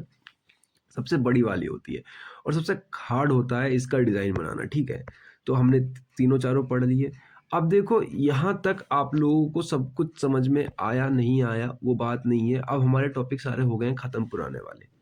अगर नहीं आया तो पीछे जाके वीडियो एक बार रिपीट कर लेना, मतलब दोबारा देख लेना। नोट्स बनाते हुए चल रहे हो अपने हाथ से हैंड रिटन, मतलब छोटे भी बनाओगे काम चल जाएगा। अब देखो, ध्यान देने वाली बात ये है कि सबसे पहले हमने क्वालिटी मैनेजमेंट ऑर्गेनाइजेशन पढ़ा था, जिसके अंदर हम उसके मेथड देखे थे कौन कौन से, सेंट्रलाइज, डिसेंट्रलाइज और मैट्रिक्स। उसके बाद थोड़ी देर बाद हम लोगों ने पढ़ा था क्वालिटी फंक्शन डिप्लॉयमेंट। डिप्लॉयमेंट का मतलब यहाँ पर हमने HOQ भी पढ़ा इसके अंदर, क्वालिटी हाउस, ठीक है, और इसके अंदर 2-3 छोटे-मोटे टर्म और पढ़े, फिर ये भी खत्म हो गया। उसके बाद फिर हमने क्वालिटी मैनेजमेंट ऑर्गेनाइजेशन पढ़ा, फिर पढ़ा दोबारा से। इस बार इसके अंदर हमने टाइप्स देखे कि ये किस-किस मतलब किस-किस मेथड पे होता है। इसके अंदर हम फंक्शनल देखा था, फिर टाइप्स देखे थे कि किस-किस तरीके से स्ट्रक्चर होता है इसका। इससे पहले वाले में देखा था मेथड देखे थे, ठीक है, दोनों हो गए। उसके बाद क्या पढ़ा हम लोगों ने, डिज़ाइन पढ़ा कि डिज़ाइन स्ट्रक्चर ऑर्गेनाइजेशन, कि आप किस तरीके से डिज़ाइन कर रहे हो किसी एक ऑर्गेनाइजेशन का, ठीक है। तो ये सारे टॉपिक हो गए ख़त्म, और ये टॉपिक जो थे ना, ये सब टॉपिक एक दूसरे से लिंक करते थे, तो इसलिए सब पढ़ने में आपको मज़ा भी आया हो। लेकिन अब जो हम पढ़ने जा रहे हैं वो सिर्फ पढ़ने जा रहे हैं कॉस्ट। कॉस्ट मतलब पैसा, पैसा मतलब क्वालिटी में लगने वाला सिर्फ पैसा, पूरे कंपनी में नहीं, ध्यान रखना। हम सिर्फ क्वालिटी में जितने पैसे लगने वाले हैं सिर्फ उनकी बात करेंगे, उन्हीं कॉस्ट को पढ़ेंगे। और यहाँ से हमारा जो पूरा का पूरा सिलेबस का टॉपिक है वो कॉस्ट से रिलेटेड होने वाला है, ठीक है। तो अब के टॉपिक बिल्कुल अलग हो जाते हैं पहले के टॉपिक से, पहले वाले टॉपिक बिल्कुल अलग थे अब के टॉपिक से, ठीक है। तो economic of quality deals with relationship between the cost involve in achieving quality. देखो, क्वालिटी को अचीव करने के लिए जितने कॉस्ट इन्वॉल्व होते हैं, जिससे हमें बेनिफिट गेन होता है उनको बेचकर, ठीक है, तो ये हेल्प करते हैं ऑर्गेनाइजेशन को डिसाइड करने में कि कितना इन्वेस्ट करना है क्वालिटी एक्टिविटीज़ को पाने के लिए, अचीव करने के लिए मैक्सिमम प्रोबेबिलिटी, ठीक है, मतलब कि आपने कितना पैसा इन्वेस्ट करना है अपने क्वालिटी के अंदर देखो, क्वालिटी फ्री तो नहीं मिलने वाली है आप लोगों को, quality is not free. Quality अच्छी करने के लिए आपको अच्छे पैसे देने पड़ेंगे, और अच्छी क्वालिटी भी ठीक नहीं है, मतलब बहुत अच्छी क्वालिटी भी ठीक नहीं है, बहुत बेकार क्वालिटी भी ठीक नहीं है, आपको डिसेंट सी क्वालिटी चाहिए, ठीक है। बेसिकली यहाँ पर हमारा आइडिया यही होता है कि हम कम से कम पैसों में, देखो कॉस्ट इम्प्रूविंग क्वालिटी, यानी कम से कम पैसों में हम अपनी क्वालिटी अच्छी कर ले, ठीक है। जैसे कि मान लो मिनिमाइज, मान लो आप कि मिनिमाइज क्वालिटी, क्वालिटी नहीं, मिनिमाइज कॉस्ट में हम डिसेंट सी क्वालिटी ले लें। अब मैं एग्जांपल दूँगा तो आपको अच्छे तरीके से समझ में आएगा, लेकिन थोड़े से पहले हम थोड़ा इंट्रोडक्शन देख लेते हैं इसका। कि अगर बहुत ही कम क्वालिटी हो जाती है, तो भी खतरा है, अगर बहुत ज़्यादा क्वालिटी हो जाती है, तो भी खतरा है। अब आप बोलोगे ज़्यादा वाले केस में तो ठीक है, कम वाले में बेकार है। मैं एग्जांपल देता हूँ आपको और अच्छी तरीके से समझ में आए, क्लैरिटी बढ़ेगी आप लोगों की। मान लो आपने एक मार्कर देखा होगा, जो व्हाइट बोर्ड मार्कर होता है, जो ₹10 का आता है मार्केट में, यूजुअली ₹20 का आता है, ठीक है? तो ये मार्कर बना दिया मैंने। अब ये मार्कर है, बहुत अच्छा है। अब इस मार्कर को आपने मार्केट के अंदर बेचने गए और इसकी क्वालिटी हाई कर दी। मान लो आपने इसकी जो प्लास्टिक थी उसको उठा के ग्लास कर दिया, निब को बहुत अच्छा कर दिया, रिफिल इंक कर दिया, और इसकी जो मार्केट में वैल्यू कर दी ₹200। मान लो आपकी क्वालिटी की जो रेट बढ़ा के कर दी ₹200, तो ₹200 का कोई मार्कर क्यों खरीदेगा? सोच के देखो, ₹200 का मार्केट क्या आपका मार्केट में बिकने वाला भी है। दूसरी company all the while other hand ₹10 में बेच रही है इसको, यानी कॉम्पिटिटर भी है आपका मार्केट के अंदर में, तो वो ₹10 में इसको खरीदेंगे, यूज़ करेंगे, फिर दूसरा खरीद लेंगे। बट आपने ₹200 ही कर दिया, आपने अननेसेसरी क्वालिटी बढ़ा दी, यानी कि मतलब बहुत ज़्यादा बढ़ा दी आपने, एक्स्ट्रा कर दी। अगर क्वालिटी बहुत ज़्यादा भी कर दी ना, तो भी आपको घाटा ही होने वाला है। अब दूसरा एग्ज़ाम्पल लेते हैं, मान लो आपने इतना ना बढ़ा के अब इसके अंदर क्या किया, बहुत घटिया लेवल की आपने इंक यूज़ करी, बहुत ही बेकार सा ट्रांसपेरेंट टाइप आपने प्लास्टिक यूज़ किया, दिखने में भी वो ढंग का नहीं लग रहा है, और आपने बहुत चीप क्वालिटी लगा के ₹2 में मार्केट में लॉन्च कर दिया इसको, ठीक है? कि ₹2 में मेरा मार्कर जा रहा है। लेकिन अब वो चल भी नहीं पा रहा है, बोर्ड पे लिख रहे हो, दिख नहीं रहा है, एकदम बहुत खत्म सी इंक चल रही है उसकी, तो भी मार्केट में नहीं बिकेगा आपका। मतलब ₹2 का मार्कर होने के बावजूद भी कोई आपके मार्कर को नहीं खरीदेगा। रीज़न? क्योंकि ₹10 के मार्कर, एक तो कॉम्पिटिटर है आपका मार्केट में, और दूसरा उसका मार्कर अच्छा भी चल रहा है, तो भी नहीं बिकेगा। यानी क्वालिटी बहुत कम रखी, तो भी आपका मार्कर नहीं बिका रहा। क्वालिटी बहुत हाई रखी, तो भी आपका मार्कर नहीं बिका। लेकिन क्वालिटी रखे तो रखे कितनी? तो उसका एक वर्ड निकल कर आता है कि ऑप्टिमम लेवल, यानी कि बस ज़रूरत या फिर हिसाब के अनुसार ऑप्टिमम माइज़, मतलब कि एक ठीक-ठाक क्वालिटी रखनी है आपको, ना तो ज़्यादा रखनी है, ना ही कम रखनी है, ठीक है? तो इससे क्या होगा, आपको एक अचीव टोटल कॉस्ट मिल जाती है, मतलब आप जो पूरा खर्चा आता है, उस पूरे खर्चे में आपको मैक्सिमम आउटपुट मिलती है, ठीक है? तो आई होप कि आप लोगों को समझ में आ गया होगा। अब देखो quality value concept, next topic है अपना, कि बेसिकली हम जो क्वालिटी है, उसको वैल्यू से कैसे रिलेट कर पा रहे हैं। मतलब क्वालिटी को वैल्यू मतलब मनी, और क्वालिटी मतलब क्वालिटी। तो क्वालिटी वैल्यू रिफर्स करता है कि आपकी जो प्रोडक्ट या सर्विस है, उसमें कस्टमर की perspective compare to the cost, ठीक है। मान लो आप क्वालिटी को वैल्यू से, कस्टमर क्या कर रहा है, देख रहा है कि अब वो वैल्यू देख रहा है। जैसे कि आप समझो, आप एप्पल का फ़ोन लेते हो, तो उसकी प्राइस अगर आप देखोगे तो 1.5 लाख है, ठीक है। सिंपल फ़ोन ₹15,000 का आता है। दोनों ही फ़ोन है, दोनों ही सेम काम कर रहे हैं। आप बोलोगे काम तो अलग-अलग कर रहे हैं, तो लेकिन जो कस्टमर है, कस्टमर वैल्यू देता है कॉस्ट को, ध्यान रखना कॉस्ट को देता है, कि 1.5 लाख का वो भी फ़ोन है और 15,000 का ये भी फ़ोन है। तो जो कस्टमर है वो क्वालिटी को वैल्यू से नापता है, मतलब पैसों से नापता है, कि वो फ़ोन 1.5 लाख का है, ये फ़ोन 15,000 का है। तो एग्ज़ाम्पल था ये, आप दिल पे मत लेना इस बात को कि एप्पल का ज़्यादा अच्छा होता है ये वो। एग्जाम्पल था कि आप जो कस्टमर होता है वो वैल्यू को नापता है कि बेनिफिट क्या-क्या मिल रहे हैं कस्टमर को, और कस्टमर कितना पैसा देने वाला है, ये एनालिसिस कहती है, ठीक है। तो जो प्रोडक्ट है वो बेटर परफॉर्म करने वाला है अगर आपने अच्छी क्वालिटी रखी, अपने अच्छी वैल्यू रखी, ठीक है, क्योंकि टोटली बराबर है ये दोनों के अंदर, quality in proportional to value है। आपकी अगर वैल्यू बढ़ानी है, पैसे बढ़ाने हैं, तो क्वालिटी बढ़ेगी, अगर क्वालिटी बढ़ानी है तो पैसे बढ़ाने ही पड़ेंगे। कस्टमर का सेटिस्फेक्शन मिलता है यहाँ से आपको, ठीक है। लेकिन बहुत ज़्यादा भी नहीं बढ़ाना चाहिए, क्योंकि अगर आपने बहुत ज़्यादा बढ़ा दिया तो अफोर्डेबल प्राइस क्रॉस कर जाएगा, यूज़ करने लायक नहीं होगा। अब जैसे 1.5 लाख का फ़ोन एप्पल का खरीदा आपने, तो ये यूज़ करने लायक क्यों नहीं है? आप मार्केट में लेके उसको जा नहीं सकते। अगर आप मान लो सिविल लाइन में हो और एप्पल का फ़ोन लेके जा रहे हो और 4 माले पे काम कर रहे थे, आपका फ़ोन जेब से गिर गया, तो गए 1.5 लाख रुपए।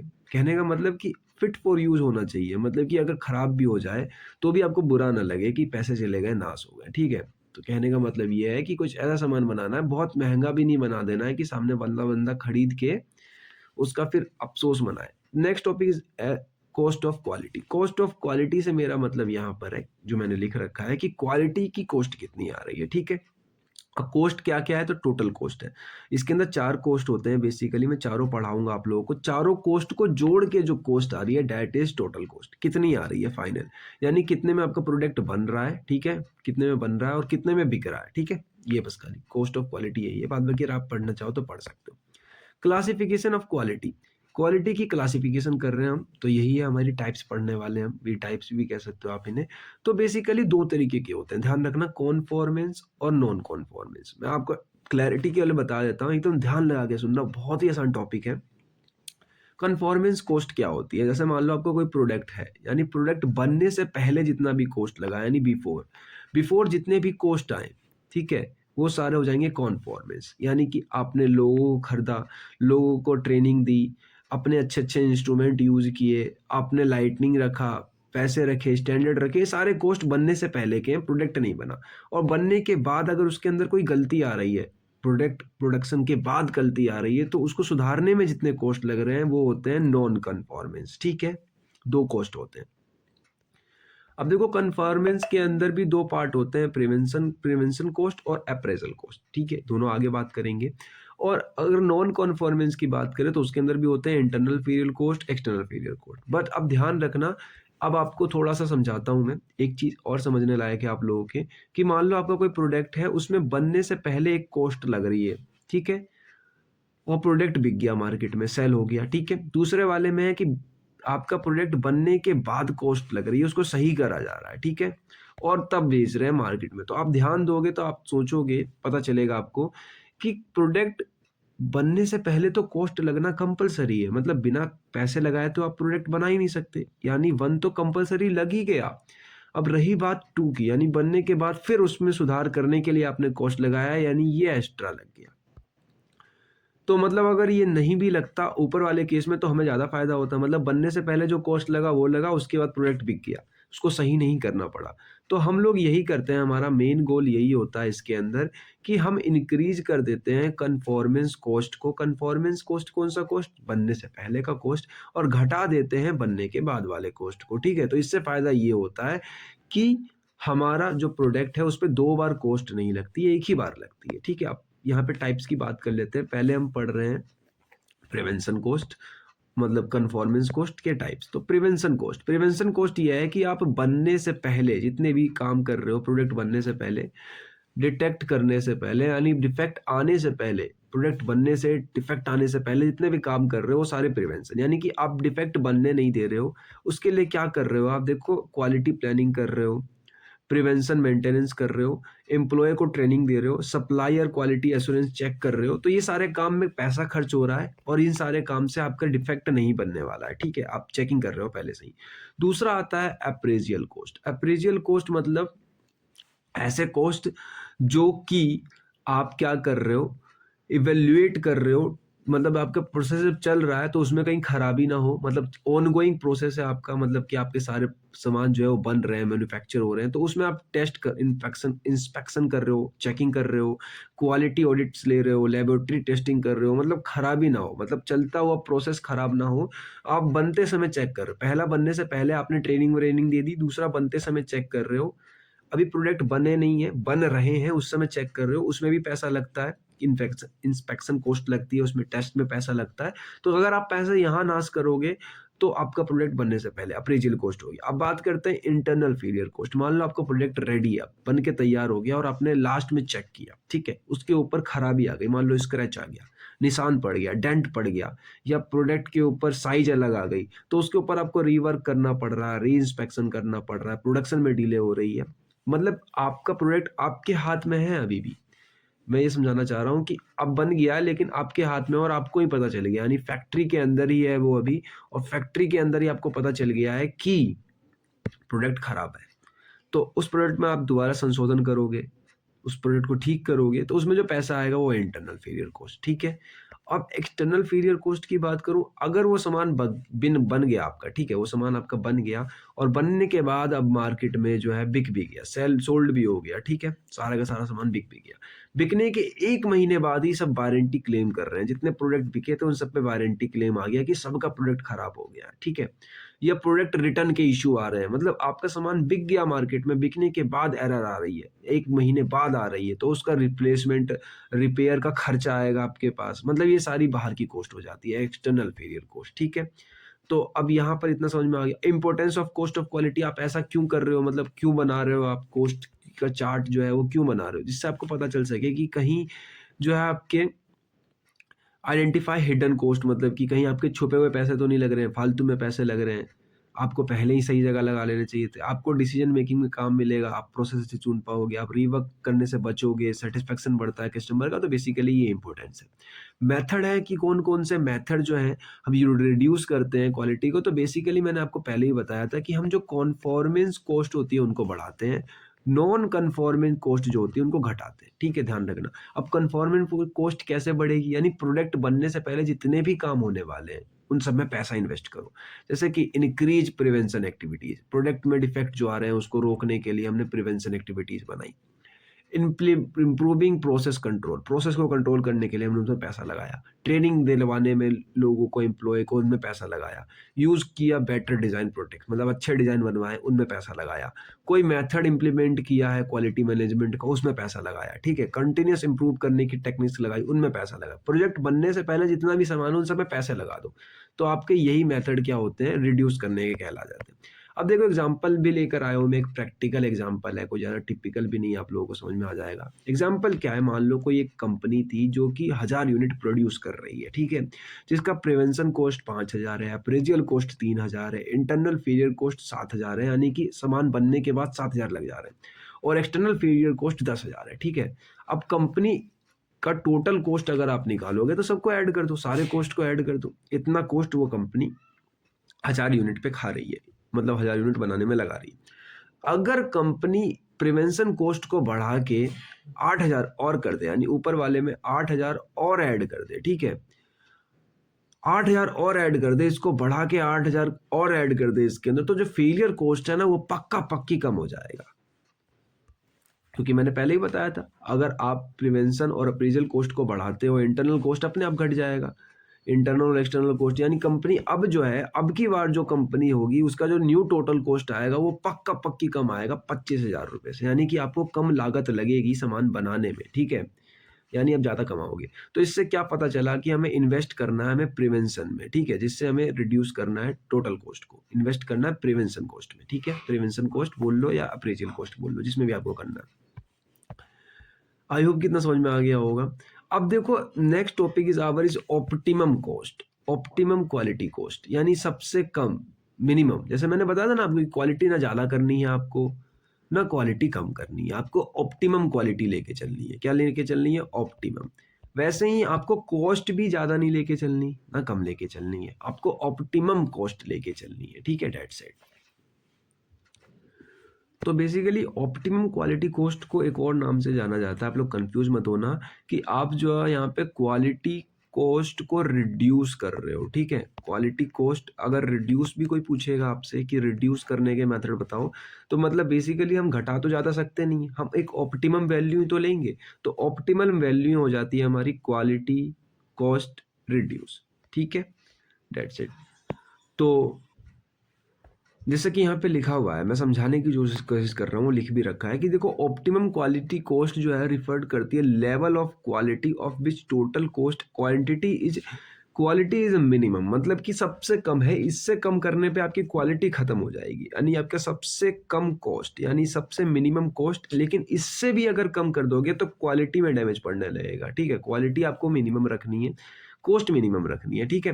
तो बेसिकली यही होता है ऑप्टिमम। इसके अंदर कंपोनेंट कौन कौन से यूज करे जाते हैं, तो basically cost of conformance, cost of non conformance आपको देखा जाएगा, इन चारों पे हम फोकस करके अपना सब कुछ करने वाले हैं, अपना सारा सिस्टम लगाने वाले हैं। अभी चारों प्रोसेस आपको पता है कि प्रिवेंशन कॉस्ट क्या होता है, अप्रेजल कॉस्ट क्या होता है, इंटरनल फेलियर कॉस्ट क्या होता है और एक्सटर्नल फेलियर कॉस्ट क्या होता है, ठीक है, ये आपको पता है। तो देखो फेलियर कॉस्ट जो है रिड्यूस होते हैं बड़ी जल्दी अगर आप कन्फॉर्मेंट कॉस्ट को बढ़ा दो पहले ही स्टेज में। ये मैंने आपको थोड़ी देर पहले बताया था रिड्यूस के केसेस में, ठीक है। तो रिड्यूस के केसेस में यही था। अब देखो optimum quality point, optimum quality cost point यही होता है कि जो मेन पॉइंट ये है कि the total cost of quality is minimum. ये अगर आप एरो बना के पेपर के अंदर डेफिनेशन लिख देते हो ऐसी, तो बहुत अच्छा इम्पैक्ट पड़ता है इससे कि जो आपका जो ये ऑप्टिमम क्वालिटी कॉस्ट है वो क्या कह रहा है, वो ये कह रहा है कि total quality cost is equal to minimum, सबसे कम होना चाहिए। अब इसके कुछ मेथड हैं जिन मेथड का यूज करके हम क्वालिटी कॉस्ट को कम कर सकते हैं, जैसे ग्राफिकल रिप्रेजेंटेशन, जहां पर हम एक्स एक्सिस में क्वालिटी लेवल देखते हैं, वाई एक्सिस में कॉस्ट देखते हैं। हम ग्राफिकल रिप्रेजेंटेशन करके एक चार्ट बना के हम देख सकते हैं कि कहाँ ज्यादा पैसा लग रहा है। अब देखो ग्राफिकल रिप्रेजेंटेशन का मैंने भी चार्ट लाया था आप लोगों को समझाने के लिए। जो ऊपर से जा रहा है डेट इज टोटल कॉस्ट सबका मिला के, जो ऐसे जा रहा है डेट इज प्रिवेंशन कॉस्ट, जो ऐसे जा रहा है डेट इज फेलियर कॉस्ट, ठीक है। तो इसमें अलग अलग कॉस्ट है। अगर आप ये चार्ट अच्छी तरीके से समझ लो, प्रैक्टिस वैक्टिस कर लो, तो आपको पता चल जाएगा कि कहाँ पैसे बचाए जा सकते हैं। ये और बेसिकली 4 प्रोसेस होते हैं, कॉस्ट, फेलियर, मतलब कि एक इंटरनल कॉस्ट, एक प्रिवेंशन कॉस्ट, एक एक्सपेंस कॉस्ट, मतलब इसका आप एक ब्लॉक डायग्राम बना सकते हो अपने हिसाब से। तो reduction of internal failure cost, मतलब कि अब आप क्या कर रहे हो, इंटरनल फेलियर कॉस्ट को कम कर रहे हो, ठीक है। क्या कर रहे हो, इंटरनल फेलियर कॉस्ट को कम कर रहे हो। तो इसके ऊपर इसके मेथड है ये ऑप्टिमम क्वालिटी कॉस्ट के। पहला तो ग्राफिकल था, दूसरा है कि आप फेलियर कॉस्ट में इंटरनल फेलियर कॉस्ट को कम कर लो, या तो इनको कम कर लो नहीं तो ऑप्टिमम कॉस्ट को बढ़ा लो। अब कैसे कम कर रहे हैं, तो कम करने के मेथड ये हैं कि आपको री इंस्पेक्शन, रीवर्क, स्क्रैप और प्रोडक्शन डिले ये सब दोबारा करना पड़ रहा है।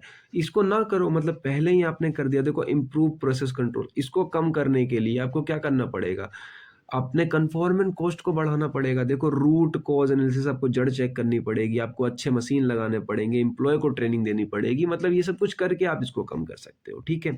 उसके बाद रिडक्शन ऑफ फेलियर कॉस्ट में आप क्वालिटी यूज कर सकते हो, इंप्रूव कर सकते हो अपने डिजाइन को, ठीक है। तो बेसिकली इतने हो जाते हैं। दूसरा आप यहाँ पे लिख सकते हो, देखो कि reduction of internal failure cost, दूसरे में लिख सकते हो reduction of external failure cost, और सेम पॉइंट्स ऐड कर देना, क्योंकि उसमें भी सेम पॉइंट्स है कि अगर आपको एक्सटर्नल कॉस्ट हटाने हैं तो आपको इंप्रूव करना पड़ेगा अपने प्रोसेस को, एम्प्लॉय को ट्रेनिंग देनी पड़ेगी। तो आप ऐसे भी लिख सकते हो। अब वैसे मैंने लिखा नहीं क्योंकि सेम ही चीज़ थी, तो मैंने सोचा ज़्यादा नोट्स बड़े हो जाएंगे, इसलिए मैंने सेकंड टॉपिक पर आ गया कि सिडक्शन प्रोग्राम क्या होता है। अब देखो सिडक्शन प्रोग्राम बेसिकली एक कॉस्ट रिडक्शन प्रोग्राम है, ठीक है। अब देखो नाम है कॉस्ट रिडक्शन, ठीक है। तो यहाँ से इतना काट लिया है इसने और बन गया ये सिडक्शन प्रोग्राम, ठीक है। कंफ्यूज मत होना, ये एक मेथड है, मतलब कॉस्ट को कम करने का। कॉस्ट को कम करने का एक ही मेथड है, बस खाली आप जो है अननेसेसरी कॉस्ट को काट सकते हो, एलिमिनेट कर सकते हो अपने वेस्ट को, ठीक है। तो बेसिकली इतना ही है। इसमें आप क्या करने वाले हो, अपने कॉन्फॉर्मेंट कॉस्ट को बढ़ा दोगे। देखो analysis cost area, identify cost देखना है, सेट इंप्रूव करना है, ये स्टेप्स हैं इसके। प्रोसेस को इंप्रूव करना है, एम्प्लॉय को इन्वॉल्वमेंट देना है, ट्रेनिंग देनी है, मॉनिटर करना है, एंड देन कंट्रोल इंप्रूवमेंट। आगे मैं बात करूं कि इन जो है ये शायद सेम पेज रिपीट हो गया है, तो आप लोग इग्नोर करो इसको, आगे चलते हैं। तो जो इसके techniques use in seduction program में कौन कौन से यूज होने वाले हैं, तो ये यूज होते हैं जिसमें हम डिफेक्ट को रोक सके, जैसे पाइजियो चार्ट हो गया, कंट्रोल चार्ट हो गया, कंट्रोल मैपिंग हो गई। यूनिट नंबर 3 सिर्फ इसी के ऊपर है। चंसा हम पूरी यूनिट में सिर्फ यही पढ़ने वाले हैं, किस तरीके से हम अपने प्रोडक्ट को चेक कर रहे हैं सही बन रहा है कि नहीं। काइजन एक मेथड है जापानीज इंप्रूव करने की, ठीक है। सिक्स सिग्मा कॉन्सेप्ट है, स्टैटिकल क्वालिटी चार्ज है, प्रोसेस मैपिंग है। तो ये बेसिकली इतने। एडवांटेज डिसएडवांटेज की बात करूँ, अगर आप ये यूज कर रहे हो तो आपके पैसे कम लगेंगे, आपको दोबारा काम नहीं करना पड़ेगा, रिवर्क नहीं करना पड़ेगा, बेटर रिसोर्स यूटिलाइजेशन होता है, स्ट्रॉन्ग मार्केट कॉम्पिटिशन आपकी वो बढ़ती है, कस्टमर सेटिस्फेक्शन। डिसएडवांटेज यही है कि आपको ज़्यादा टाइम लगेगा, ज़्यादा खर्चा लगेगा इसके अंदर, डाटा कलेक्शन में टाइम लगने वाला है, ठीक है। Short term focus instead of long term improvement, मतलब कि आपको शुरुआत में बहुत ध्यान देना पड़ेगा, ज़्यादा एफर्ट करनी पड़ेगी, ठीक है।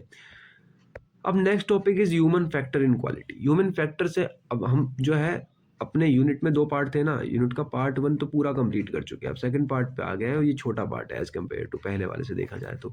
सेकंड पार्ट क्या है कि ह्यूमन फैक्टर जो है ना हमारी, वो क्वालिटी के अंदर क्या है।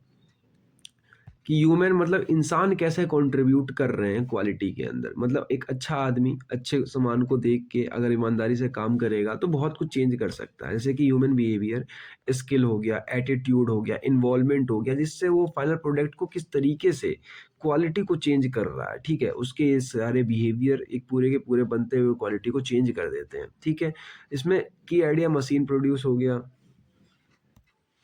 एक अच्छी मशीन लगा ली आपने, लेकिन जो ह्यूमन है उनको कंट्रोल करना है पूरे के पूरे प्रोसेस को, तो एक ह्यूमन बहुत ज़्यादा फैक्टर रखते हैं। अब देखो top management attitude in quantity, अब क्वालिटी, अब मैनेजमेंट का एटीट्यूड बहुत मायने रखता है। अगर आप लोग जा रहे हो कहीं कंपनी में काम करने में, तो उन लोगों के अंदर जो गुरूर होता है, जो उनका कॉन्फिडेंस होता है, अगर वो कम रहेगा तो कंपनी पे कस्टमर भरोसा नहीं करेंगे। तो वो आपको हाई रखना पड़ता है। जैसे सीईओ हो गया, मैनेजर डायरेक्टर हो गया, जनरल मैनेजर हो गया या सीनियर एग्जीक्यूटिव हो गया, कोई भी आदमी है, उसका जो परफॉर्मेंस है अपने काम को लेके वो बहुत हाई रहता है। देखो तो attitude is extremely important because क्योंकि उसके हिसाब से ही आप पूरा डायरेक्शन देने वाले हो ऑर्गेनाइजेशन को, जितने लोग काम कर रहे हैं, जो-जो काम कर रहे हैं, एम्प्लॉयी आपको ही इन्फ्लुएंस मान के अपने कल्चर बिहेवियर को दिखाने वाले हैं। तो टॉप मैनेजर बहुत ज़्यादा सीरियस रहना चाहिए क्वालिटी को लेके। अब importance of management committees containment के अंदर अगर बात करूँ, तो देखो जितना टॉप मैनेजमेंट होगा ना, फाउंडेशन होता है किसी सक्सेसफुल क्वालिटी मैनेजमेंट का। अगर उन लोगों की जो थिंकिंग बेकार रहेगी या एटीट्यूड नहीं रहेगा या कॉन्सेप्ट बेकार रहेगा, तो पूरा का पूरा क्वालिटी मैनेजमेंट ही बेकार हो जाने वाला है। तो इसके अंदर वो लोग क्या करते हैं, सेट ऑर्गेनाइजेशन प्रायोरिटीज देते हैं, यानी कि आप उन लोगों के पास जो प्रायोरिटी क्वालिटी को मिलेगी, एम्प्लॉय को मिलेगी, अंडरस्टैंड द इम्पोर्टेंस, समझते हैं क्योंकि लीडर हैं वो लोग। रीअलाउंस एलोकेशन, यानी कि आपके सामान जो है उसका अच्छे तरीके से यूज़ करना, ट्रेनिंग देना, टूल्स का यूज़ करना, और मोटिवेशन कल्चर बिल्डिंग, यानी कि कभी-कभार वो लोग जो है मोटिवेशनल लंच करवा देते हैं या फिर मोटिवेशनल स्पीच दी जाती है, पूरी की पूरी प्रोग्राम रखी जाती है, इंटरव्यू लिए जाते हैं। तो बेसिकली ये सब कुछ होता है कि क्या काम चल रहा है चेक करने के लिए। अब देखो पॉजिटिव मैनेजमेंट टॉप एटीट्यूड फ़ायदा देता है, नेगेटिव नुकसान करता है। अब देखो पॉजिटिव में क्या-क्या आते हैं, जैसे कस्टमर से साथ फोकस रखना, लीडरशिप इन्वॉल्वमेंट करना, लॉन्ग टर्म थिंकिंग करना, कंटीन्यूअस इंप्रूवमेंट करना, ओपन कम्युनिकेशन करना, अकाउंटेबिलिटी बना के रखना। तो बेसिकली ये पॉजिटिव एटीट्यूड है, ठीक है? लेकिन अगर वही बात करूँ नेगेटिव एटीट्यूड की, कि नेगेटिव एटीट्यूड क्या-क्या करते हैं, तो नेगेटिव जो है ना, मतलब कि कोई अगर आदमी खराब एटीट्यूड बना के रख रहा है बड़े पोस्ट पे, तो वो क्या कर रहा है? देखो, वो प्रॉपर प्लानिंग नहीं कर पा रहा है, इनसफिशिएंट रिसोर्स है उसके पास, पुअर एम्प्लॉयी मोटिवेशन है, कोई आदमी काम करना नहीं चाह रहा है, रेजिस्टेंस टू चेंज, कोई चेंज होना ही नहीं चाह रहा है, फोकस बस खाली शॉर्ट टर्म प्रायोरिटीज़ पे रखी जा रही है कि बस खाली इस साल हमें 100 गाड़ी जो है बना के रेडी कर देनी है, तो साल भर में 100 गाड़ी बन रही है, ना उसके अंदर क्वालिटी है, ना इम्प्रूवमेंट है, कुछ नहीं है। बहुत ज़्यादा डिफेक्टिव प्रोडक्ट निकल रहे हैं, बहुत पैसे लग चुकी है, कस्टमर डिससैटिस्फैक्शन है, जो नई कंपनियाँ होती है वो लोग इस चीज़ों पे ध्यान नहीं देती, वो लोग बस खाली प्रोडक्ट बनाने पे ध्यान देती है, इसलिए उनकी कंपनियाँ डूबने के ज़्यादा चांस होते हैं। अब देखो कम्युनिकेशन एंड क्वालिटी लीडरशिप, ये इसलिए डालना पड़ा मेरे को क्योंकि लीडरशिप बोले तो बहुत इंपॉर्टेंट टॉपिक हो जाता है अगर आप क्वालिटी की बात कर रहे हो, क्योंकि कोई एक आदमी चाहिए आपको गाइड करने के लिए कि आप सही डायरेक्शन में जा रहे हो कि नहीं। अगर आप सही डायरेक्शन में नहीं जा रहे हो तो दिक्कत हो जाएगी। तो इफेक्टिव कम्युनिकेशन जो है टॉप मैनेजमेंट की, वो गुड कम्युनिकेशन पे ही इंश्योर करती है आके, और उनकी लीडरशिप जो होती है बेसिकली वो मेंटेनेंस करती है सब चीज़ को, ठीक है।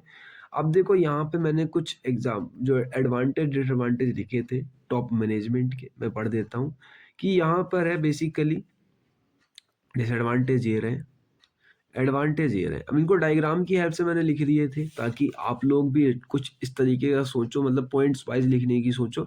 तो ये मैं आप लोगों के ऊपर छोड़ता हूँ, आप लोग मुझे कमेंट बॉक्स में लिख के बता देना कि आप लोगों ने इसे पढ़ा भी है या नहीं, क्योंकि मैं इसको बिल्कुल नहीं बताने वाला हूँ। आप लोग पढ़ के बताना, मैं साफ कर देता हूँ। वैसे तो नोट्स बनाते समय आप लोग पढ़ोगे ही, लेकिन मुझे बताना कमेंट बॉक्स में। और लाइक टारगेट मैंने 10 का रखा है, आपने पिछले वाले वीडियो पे 10 कंप्लीट कर दिया था, तो मैं यूनिट नंबर 2 बना के मैंने अपलोड कर दिया है। वीडियो पसंद आ रही हो लाइक कर देना, लाइक टारगेट 10 है। जैसे लाइक टारगेट 10 कंप्लीट हो जाते हैं, हिट कर जाते हैं, मैं थर्ड यूनिट बना के मतलब अपलोड कर दूँगा। पहले बार चैनल पर विज़िट कर रहे हो, सब्सक्राइब कर लेना, क्योंकि मुझे भी मोटिवेशन मिलती है अंदर से।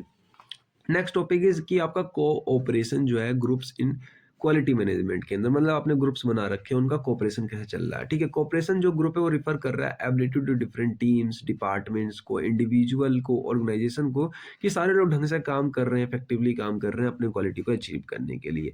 अब देखो इससे क्या क्या मिलते हैं, अगर आप कोऑपरेशन अच्छा करके रखोगे तो देखो काम जल्दी होगा, स्मूथली होगा, एरर कम आएंगे और क्वालिटी जो स्टैंडर्ड है वो बिल्कुल मैच होके चलेगी। इसलिए कोऑपरेशन जो है ना वो बहुत ज़्यादा एसेंशियल हो जाते हैं किसी एक ऑर्गेनाइजेशन के अंदर। अब देखो टाइप्स हैं कि ग्रुप इज, पहला है फंक्शनल ग्रुप्स, दूसरा है क्रॉस फंक्शनल ग्रुप्स, यानी कि फंक्शनल में सारे लोग अपना अपना डिजाइन क्वालिटी कंट्रोल देख रहे हैं, ठीक है। दूसरे में मेंबर्स जो है वो डिफरेंट डिपार्टमेंट के एक साथ काम कर रहे हैं।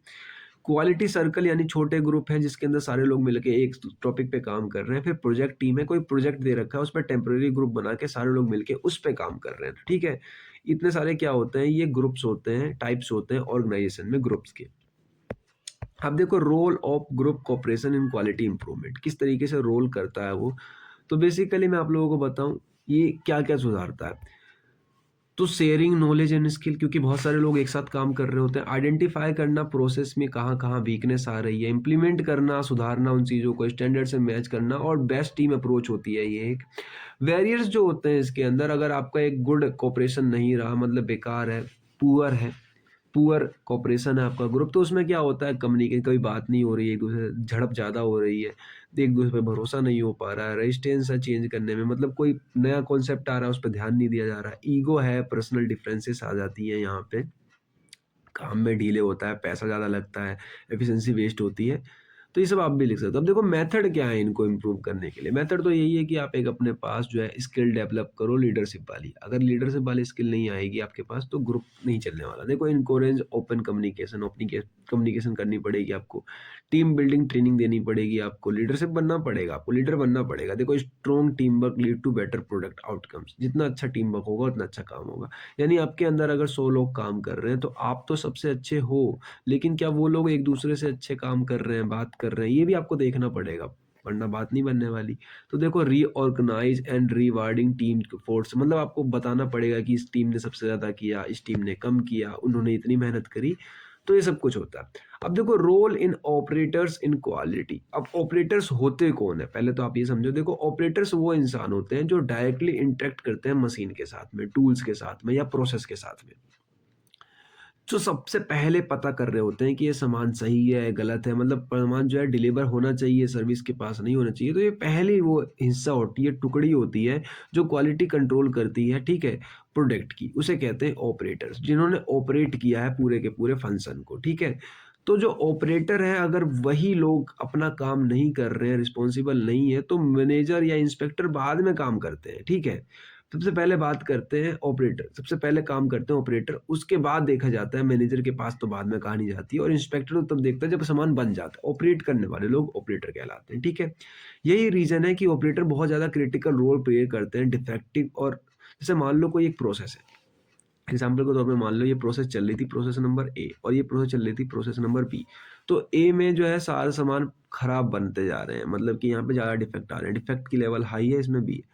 तो ऑपरेटर ऑपरेट कर रहा है, तो वो कहेगा कि ऑपरेशन नंबर ए जो प्रोसेस नंबर ए है उससे बंद कर दो, प्रोसेस नंबर बी से ही बनाओ, सिर्फ और सिर्फ प्रोडक्ट बी से बनाओ, क्योंकि प्रोडक्ट बनने से पहले उसे पता चल रहा है कि यहाँ पे डिफेक्ट ज़्यादा आने वाले हैं, इधर कम आएंगे, तो उसने प्रोसेस ही चेंज कर दिया। लेकिन जब मैनेजर है तो मैनेजर के पास तो तब जाएगा कि सर हमने 10 प्रोडक्ट इसमें बना के देखे, इसमें बना के देखे, इसमें 9 प्रोडक्ट खराब बने या 8 प्रोडक्ट खराब बने, इसमें 5-6 प्रोडक्ट खराब बने, तो हम कौन सा चुने। तो मैनेजर के पास तो बहुत लेट में जाता है, इंस्पेक्टर आएगा, चेक करेगा इंस्पेक्टर कि सब कुछ सही है खराब है, तब तक में टाइम लगेगा। लेकिन ऑपरेटर उससे पहले ही एक्शन ले चुका होगा, इसलिए ऑपरेटर के अंदर एक एटीट्यूड भी होना चाहिए कि मैं बिल्कुल सही बोल रहा हूँ, तुम लोगों को मानना पड़ेगा, ऐसा एटीट्यूड।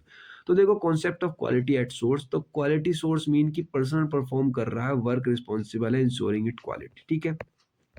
अब देखो ऑपरेटर को check the air on work, अपना काम देखना चाहिए, आइडेंटिफाई डिफेक्ट करने चाहिए इमीडिएटली, मतलब अभी के अभी, और जो प्रॉब्लम आई है उसको फटाफट सॉल्व कर देना चाहिए। ऑपरेटर की क्या क्या रिस्पॉन्सिबिलिटी होती है, तो मेन बेसिकली यही होती है कि खुद चेक करे वो सारे सामानों को, प्रोसेस को मॉनिटर करता रहे, डिफेक्ट को आइडेंटिफाई करता रहे, करेक्टिव एक्शन ले, रिपोर्टिंग प्रॉब्लम्स देखे, मैनेज करे, क्लीननेस को, ठीक है। अब ऑपरेटर्स की रोल क्या होती है प्रिवेंटिंग डिफेक्ट में, कि करेक्ट करें मशीन के सेटअप को, प्रोसेस सही चुने, अवॉइड करें शॉर्टकट्स को, अनसेफ प्रैक्टिस को। अगर मैं बात करूं कि आपको क्या क्या रिक्वायरमेंट चाहिए होगी, स्किल चाहिए होगी किसी ऑपरेटर के अंदर में, तो बेसिकली उसको पता होना चाहिए कि मशीन किस तरीके से काम करती है, क्वालिटी स्टैंडर्ड और स्पेसिफिकेशन के बारे में पता होना चाहिए, मेजरमेंट टेक्निक आनी चाहिए, सेफ्टी प्रोसीड्यूर पता होना चाहिए, एंड प्रॉब्लम सॉल्विंग टूल्स उसको कुछ ना कुछ आइडिया हो।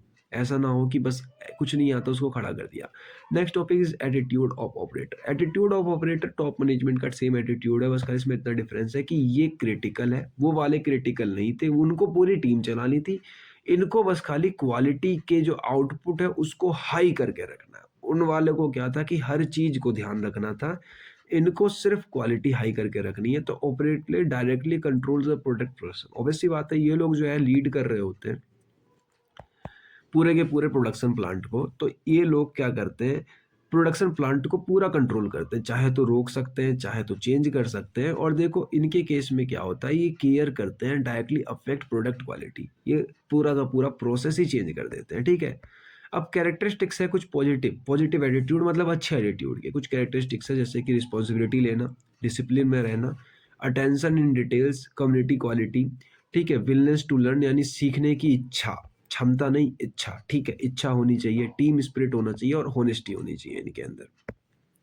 अब देखो effects of negative operator attitude की, अगर आपके पास कोई नेगेटिव क्या है एटीट्यूड है, ऑपरेटर हो आप, तो आप क्या केयरलेस इन वर्क में होगे, यानी ध्यान नहीं दे रहे हो, अगर डिफेक्टिव प्रोडक्ट भी बन रहे हैं तो भी चल रहा है, इग्नोर कर रहे हो आप स्टैंडर्ड प्रोसीड्यूर को, यानी काम खराब हो रहा है। देखो हैंडलिंग डिफेक्ट, हाइड डिफेक्ट छुपा रहे हो आप, रिपोर्टिंग उनके, लैक ऑफ इंटरेस्ट, मोटिवेशन, कोई मोटिवेशन नहीं है, बस खाली सैलरी मिल जाए इस महीने की, मैं काम कर दूंगा। तो इससे कंपनी का रेपुटेशन खराब होता है, बस खाली ब्लेमिंग अदर टू मिस्टेक, देखो वही किसी और के ऊपर ठोक दिया हम लोगों ने। अब देखो याद रखना कि इंक्रीज डिफेक्ट, अगर डिफेक्ट बढ़ रहे हैं तो हाई वर्क एंड स्क्रैप, आपको दोबारा उसके ऊपर काम करना पड़ेगा, दोबारा पैसा लगेगा, कस्टमर जो है डिससेटिस्फाई होगा, जिसके कारण क्या होता है कि इंक्रीज कॉस्ट ऑफ क्वालिटी, पैसे बढ़ जाएगी आपकी क्वालिटी के ऊपर। इसलिए आपको ध्यान रखना है हमेशा कि डिफेक्ट को नहीं बढ़ने देना है। Next is apparatus error. Apparatus error basically एक छोटा सा एरर है जो कि प्रोडक्शन के अंदर होता है। छोटा सा इसलिए मैंने कहा क्योंकि यहाँ पे जितने भी एरर होते हैं इसके अंदर ही आते हैं, तो ये लगता छोटा एरर है बट होता बहुत बड़ा एरर है, इसके अंदर सारे एरर आ जाते हैं।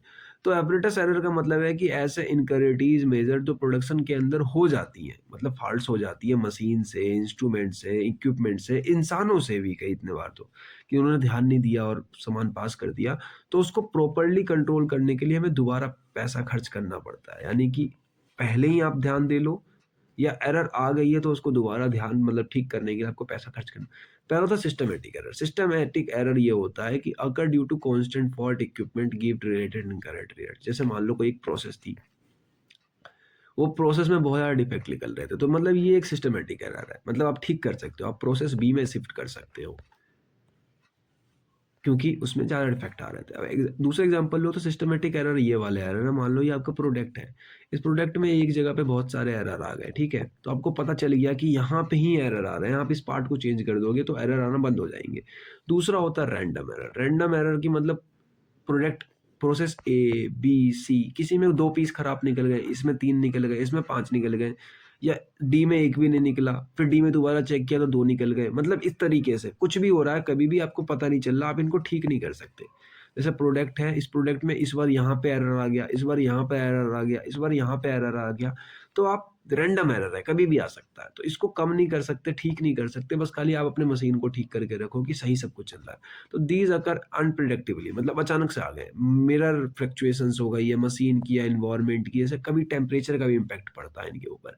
कोई प्रोडक्ट बना रहे हो आप और अभी temperature, room temperature 48 degree 28 degree है, तो उसके हिसाब से भी इफेक्ट पड़ जाता है कभी कभार, तो ये रैंडम एरर होते हैं। देन लास्ट में आता है कैलिब्रेटेड एरर, मतलब आपने नापा कि ये मशीन का जो डाया था ये 2 mm था, लेकिन नापने के बाद क्या हुआ, आपकी जो मशीन जिसने नापी, जिससे मशीन आपने नापी, उस मशीन के अंदर डिफेक्ट था, वो 1.99 mm को 2 mm दिखा रहा है।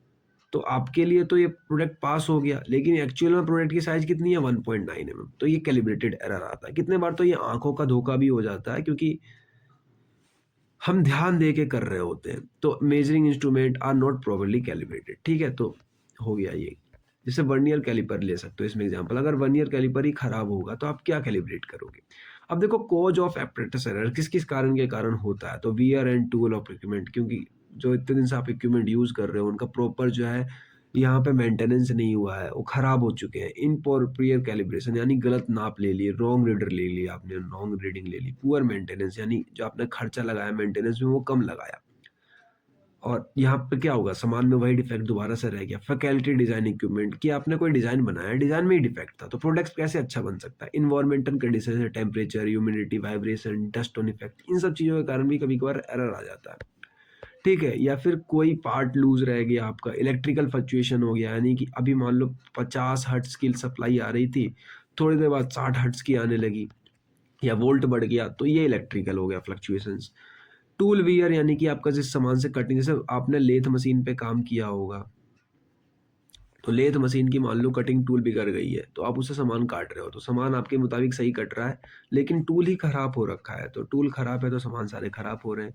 लैक ऑफ स्टैंडर्डाइजेशन, मान लो आपने जिस पीस को ले रखा है, मान लो कि ये आपके पास पीस था 10 mm का, 10 mm के आपको 10 पीस और बनाने थे, तो आपने इसी के साइज लिए, इसी के साइज के 10 पीस और बना लिए, 1 2 3 4 5 6, और मान लो ये स्टैंडर्डाइज जो प्रोसेस चल रहा है 10 mm का, यही गलत हो, यही 9 mm हुआ, तो फिर आप क्या करोगे? यानी आपके सारे के सारे पीस अब 9 mm के बन गए, और आप सोच रहे हो कि मैं तो स्टैंडर्ड बिल्कुल सही लेके चल रहा था और स्टैंडर्ड आपका गलत था, तो स्टैंडर्ड को भी सही चेक करना चाहिए। अब देखो करेक्टिव मेथड है इनको ठीक करने के, हालांकि इनको करेक्टिव मेथड को ठीक करने में दो तरीके से होता है। एक तो है कि आप प्रोडक्ट को बनने से पहले चेक कर दो सारे को, दूसरा है बनने के बाद चेक करो। बनने के बाद चेक करोगे तो डबल कॉस्ट लगेगी। देखो पहला है रेगुलरली कैलिब्रेटेड, यानी कि आप उन सामानों को रेगुलर सही करो, फिक्स लेवल पे लगाओ प्रोडक्ट बनने से पहले। दूसरा प्रिवेंशन मेंटेनेंस, कि आप जो है प्रिवेंटिव मेंटेनेंस डेली उसको चेक करो, हेल्प को डिफेक्ट करो, फिक्स करो इशू को, ठीक है?